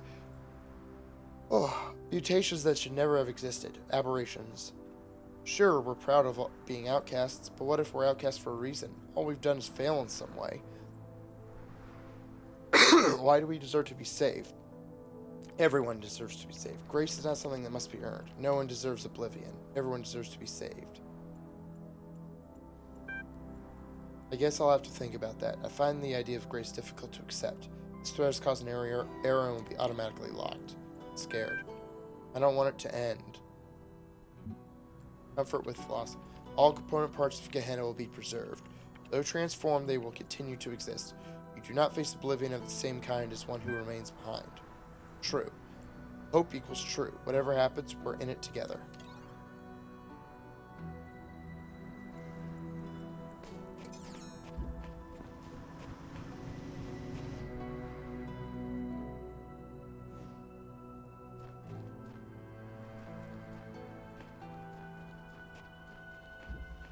Press and jam.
Alright, the future me will go through, pick up the other jammer.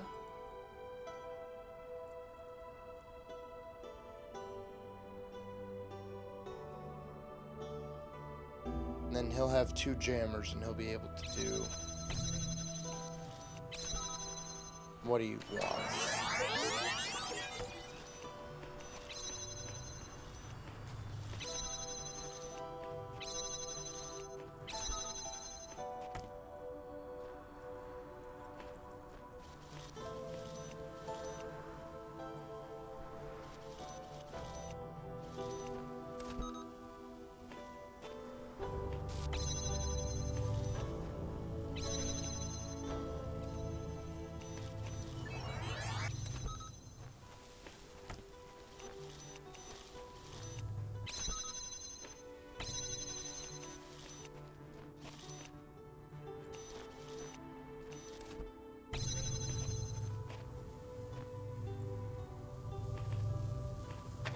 shit.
Okay, so past me needs to set up their, at the end needs to set up their reflector here. And have their fan. Yeah, and have all these gates down, I think. I think that's possible.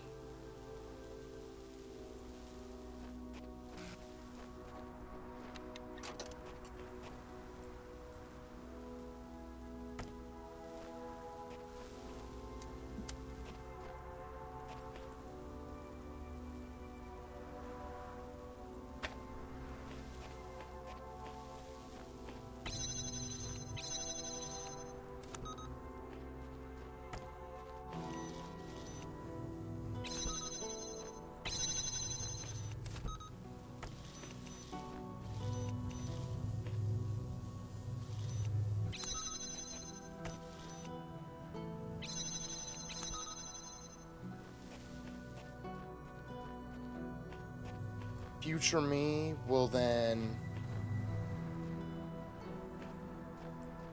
use their jammer to hold this open and put down their reflector down here. And now just give it some time.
Save yourselves. Galatia.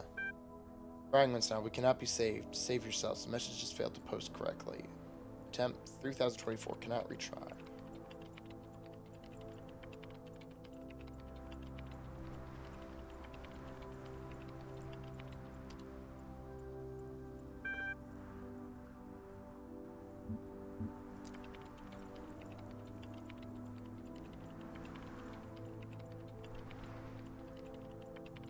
I don't know what this is.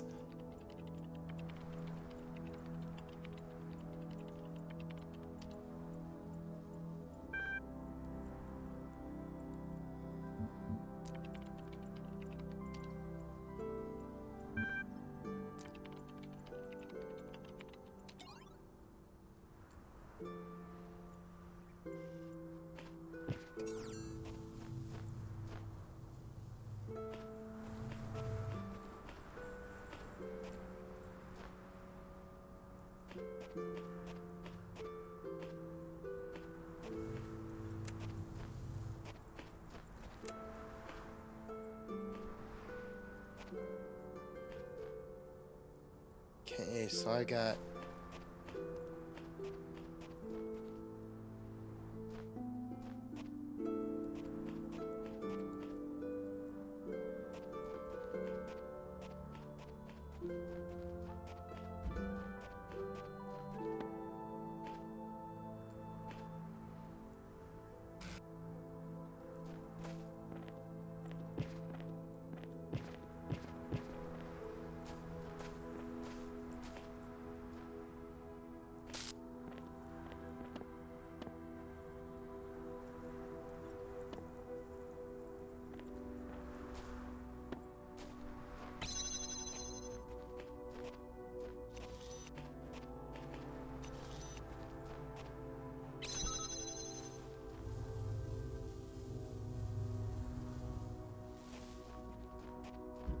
I feel like I need a third.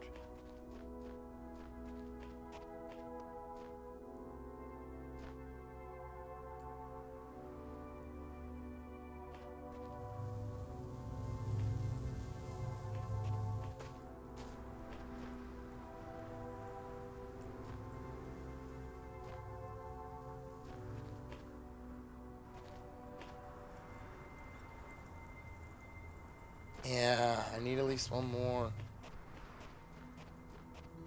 At least that's what it feels like.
Yeah.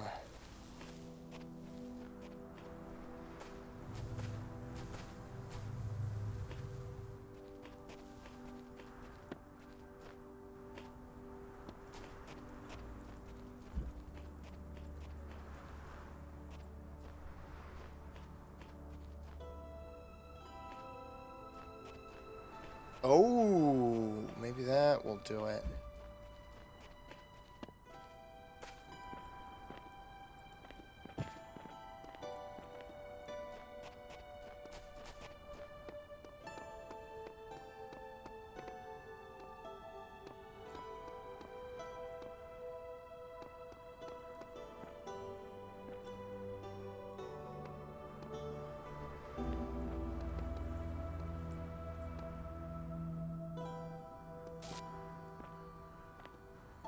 Now,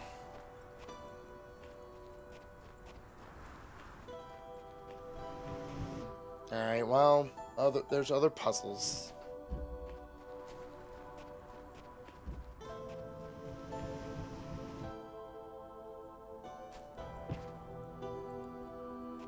I don't need every star.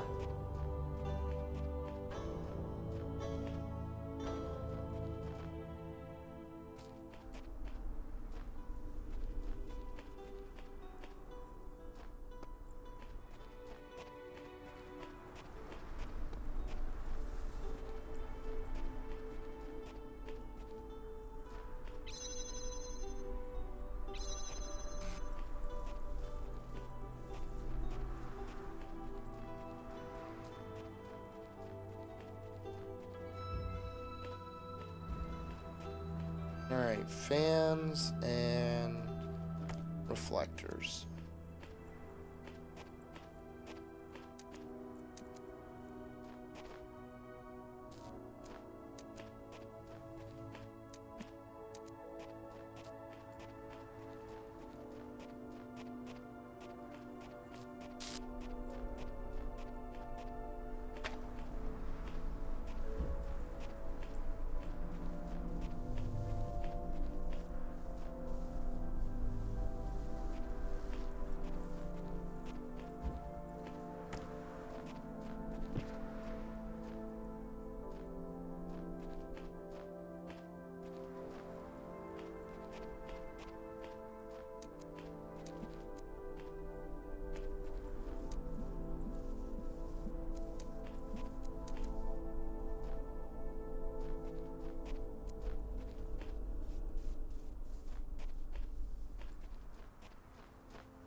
Okay, I got that second reflector out of there.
Okay, there is a third.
There we go.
Let me see, is there something else here on this island that I can use?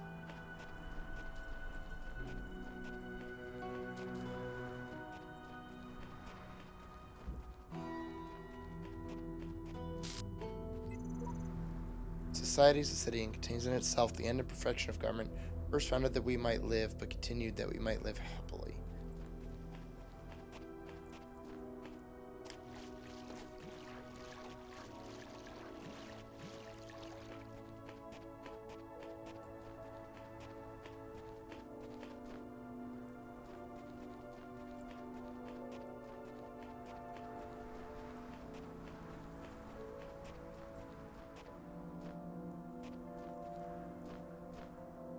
Ah, ha ha.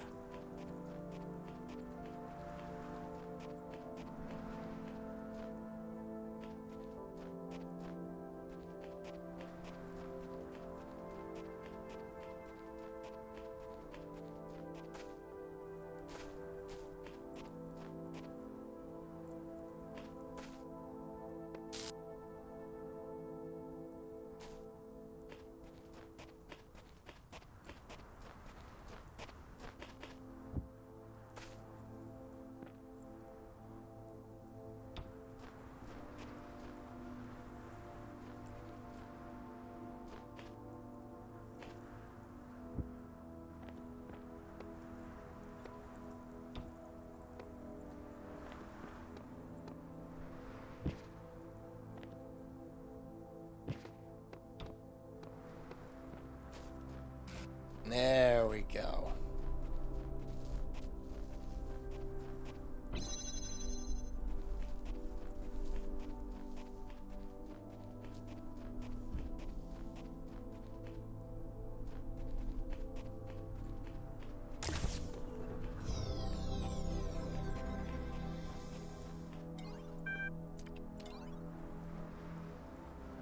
Goodbye. I'm not as smart as some of you folks. I never created much or talked a lot about philosophy, but I just wanted to say goodbye and thank you for making Gehenna a nice place to live. I regret being trapped here, but I don't regret the time I spent with you. You are all good people. First, really, 401? Really? LOL. Oh, come on, Orc, it's just a joke. If we can't joke about this stuff, we're already dead. It's better to be loyal and trustworthy than to be smart, whatever smart is supposed to mean. You are both.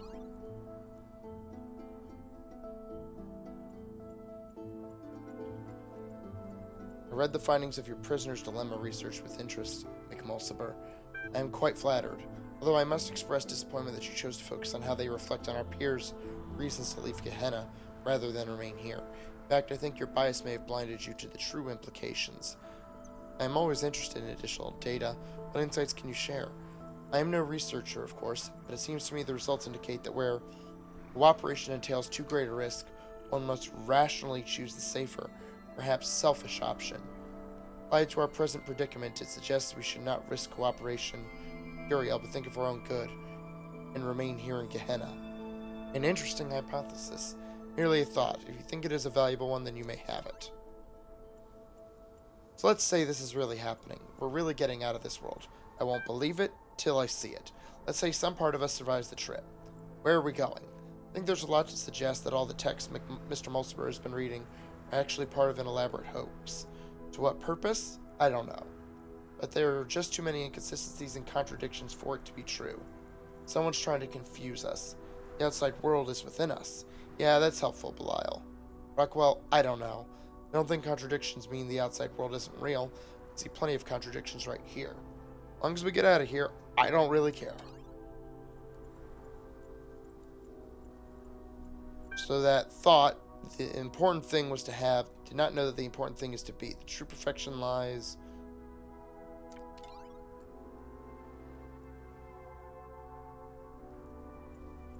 The end of Gehenna is getting close. You know that what we built here matters to me in ways that are just too complicated to fit in a post, but perhaps I could say it like the blacksmith does, by creating a world. It's not as big or as detailed as I wanted it to be, but I like the thought that even though I will probably be no more than a memory, a static set of facts about someone who once existed, this little work of interactive fiction might continue to be functional, even in whatever place our memories will soon ascend to. Maybe someone someday will play it and get a glimpse of who we were. But mainly I made it for you. All of you. It's too late for praise or feedback or discussion, so I'm locking this thread. But if you want to talk, just talk. And let's talk while we still can. Farewell, Atlantis. Story of things ending. Choose your character class. Poet. You're sitting upon a green and pleasant hill on the island of Atlantis. The hill overlooks the sea before it stretches a vast beach, where Atlantean children from the city of Luna are playing with their pet cats. Observe the children. You observe the playing children. Your thoughts wander freely, returning from their excursions to unknown places with fragments of ideas or new poems. Something about an eternal city not yet built. A city called... As you watch a cat catch a colorful strand fish with its claws and toss it for a child to catch. City's name comes to you. You're about to write it down when someone interrupts you and the name is lost. Excuse me, O great poet. King of Atlantis has requested your presence. The messenger is indeed a servant of Poseidonus, the king of Atlantis. You have been summoned to court, he says. His manner is friendly. Very well. It is the king, after all. Follow the messenger. Messenger takes you to his chariot, and together you swiftly ride to the great palace in the center of the capital. It is a splendid place full of statues and banners and marvelous contraptions, and you can't help but wonder what you are doing here. While your work is valuable in its way, you do not usually attract the attention of kings. Enter the throne room, and are immediately overwhelmed by its size and splendor. Its most impressive feature is a great mosaic on the wall behind the throne, showing the history of Atlantis. 1,000 years of culture somehow embodied in a single titanic work of art. Same with the mosaic. Sheer amount of work this must have taken.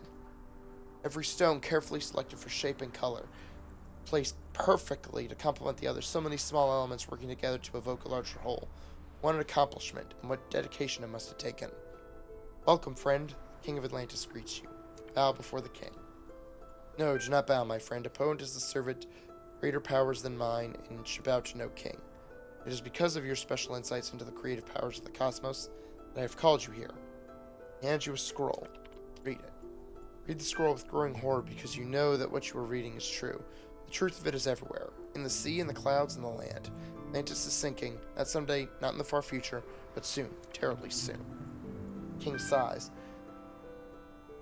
I was afraid of this, he says, but I had hoped we were wrong. That somehow, but it is pointless. What is, is. This is the world we were born into, and that is what we must accept. The end of Atlantis is upon us. Ask what can be done. Tell me, what is the heart of Atlantis, the king inquires. People. The heart of Atlantis is its people, you say. The arts and sciences exist only to serve the people. Poseidonus nods. Then it is they who must be saved, and you will help save them. Now, there's not much time. The sages discovered our fate only this morning. They're certain the final earthquake is nearly at hand. If there had been more time... He stares out the window wistfully for a few moments, then gathers himself. There is no time for what-ifs, I'm afraid. Here, take this. The king's golden scepter. The sailors will obey you. Why me? Why not you? Why a king and not any other citizen? As I said before, you possess more wisdom than I, who was made king only because of my birth. Yes, my lord. Poseidonus laughs. I am not a lord, my friend. I do not believe I am even a king. I am simply another mortal, trying to find meaning in an indifferent cosmos. My final act, perhaps the only true choice I ever made, was to select you for this task. My time is over. You must go now. For the harbor. Escorted by the same messenger who brought you here, you head for the harbor. Walk to see the city one last time. You decide to take the winding back streets that lead to the harbor. It's not the fastest route, but it's a chance to see the city one last time. So can't entirely believe that any of this is happening. Some part of you needs this. The streets are dark, but the darkness is interrupted by laughter and lights spilling from taverns and homes. People of Atlantis love to spend their nights with joy. Some are playing music, others are playing games. There's food and drink and lovemaking and storytelling under the stars. The earth rumbles, but no one pays much attention. Small earthquakes are common here. Hurry.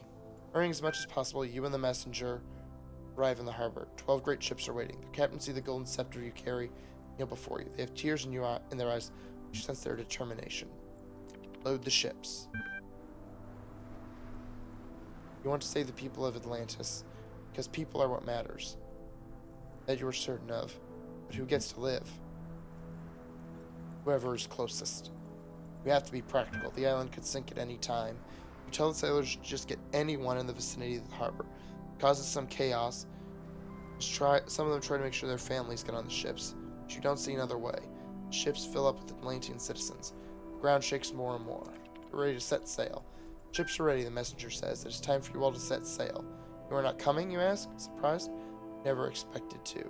There's not enough space on the ships. Stay behind so he can go. It's not easy to convince the messenger to take your place, but he does not want to die. You give him your scepter, and suddenly you feel much lighter. You know how it's going to end now. There's not enough time to go back home. Your life will end here in the city. Where do you want to spend your last moments? Watching the ships take off. You sit in the harbor as the ships take off. The wind is gentle, the stars are bright, the ships have disappeared over the horizon, and the final quake comes. It's like nothing you've ever experienced before. The earth screams like a dying god. The sea rises up before your eyes. Atlantis sinks beneath the waves, and you sink with it. The end.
Fuck.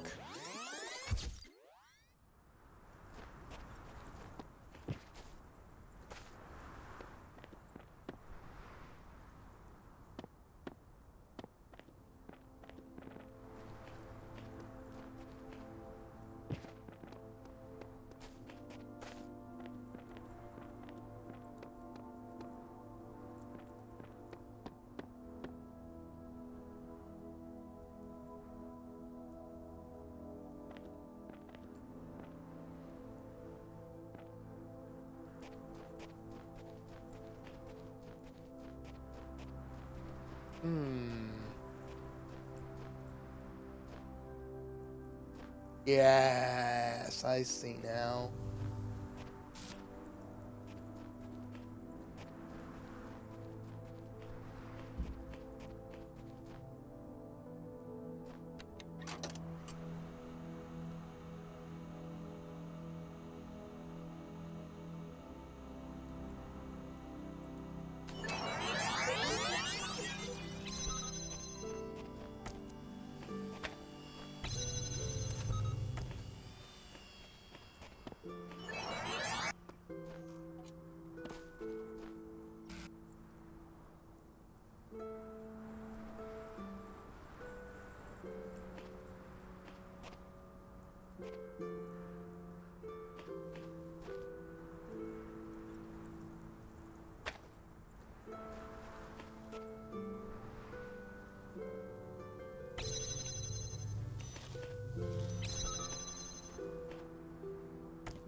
Okay, so give it 30-ish seconds for future me come up here.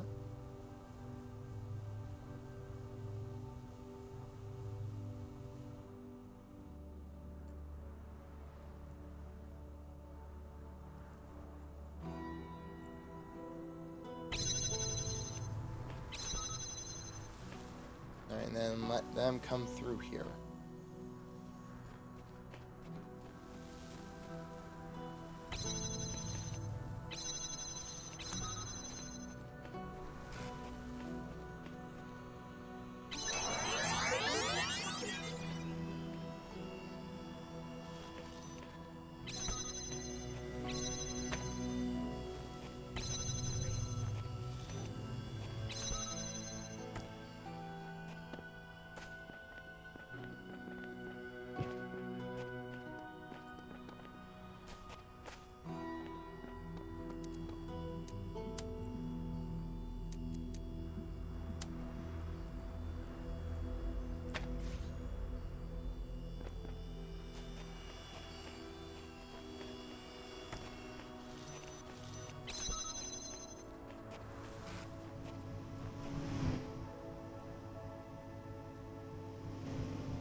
There we go.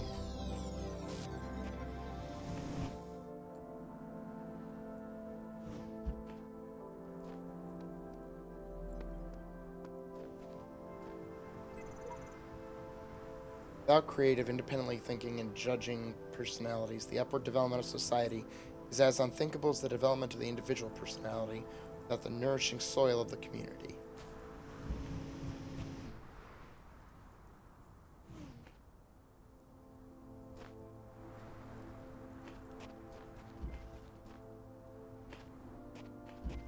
Alright, yeah, I'm gonna end it here. Save the rest of this for later. But yeah, that is it for now for Talos Principle, Road to Gehenna. I will be back later tonight, finishing up Ocarina of Time, and starting Legend of Zelda Majora's Mask. I am so excited for that. Oh, it's going to be so good. So yeah, thank you all for watching. Everyone have a good night, and have a good weekend. I'll see you when I see you. Bye-bye.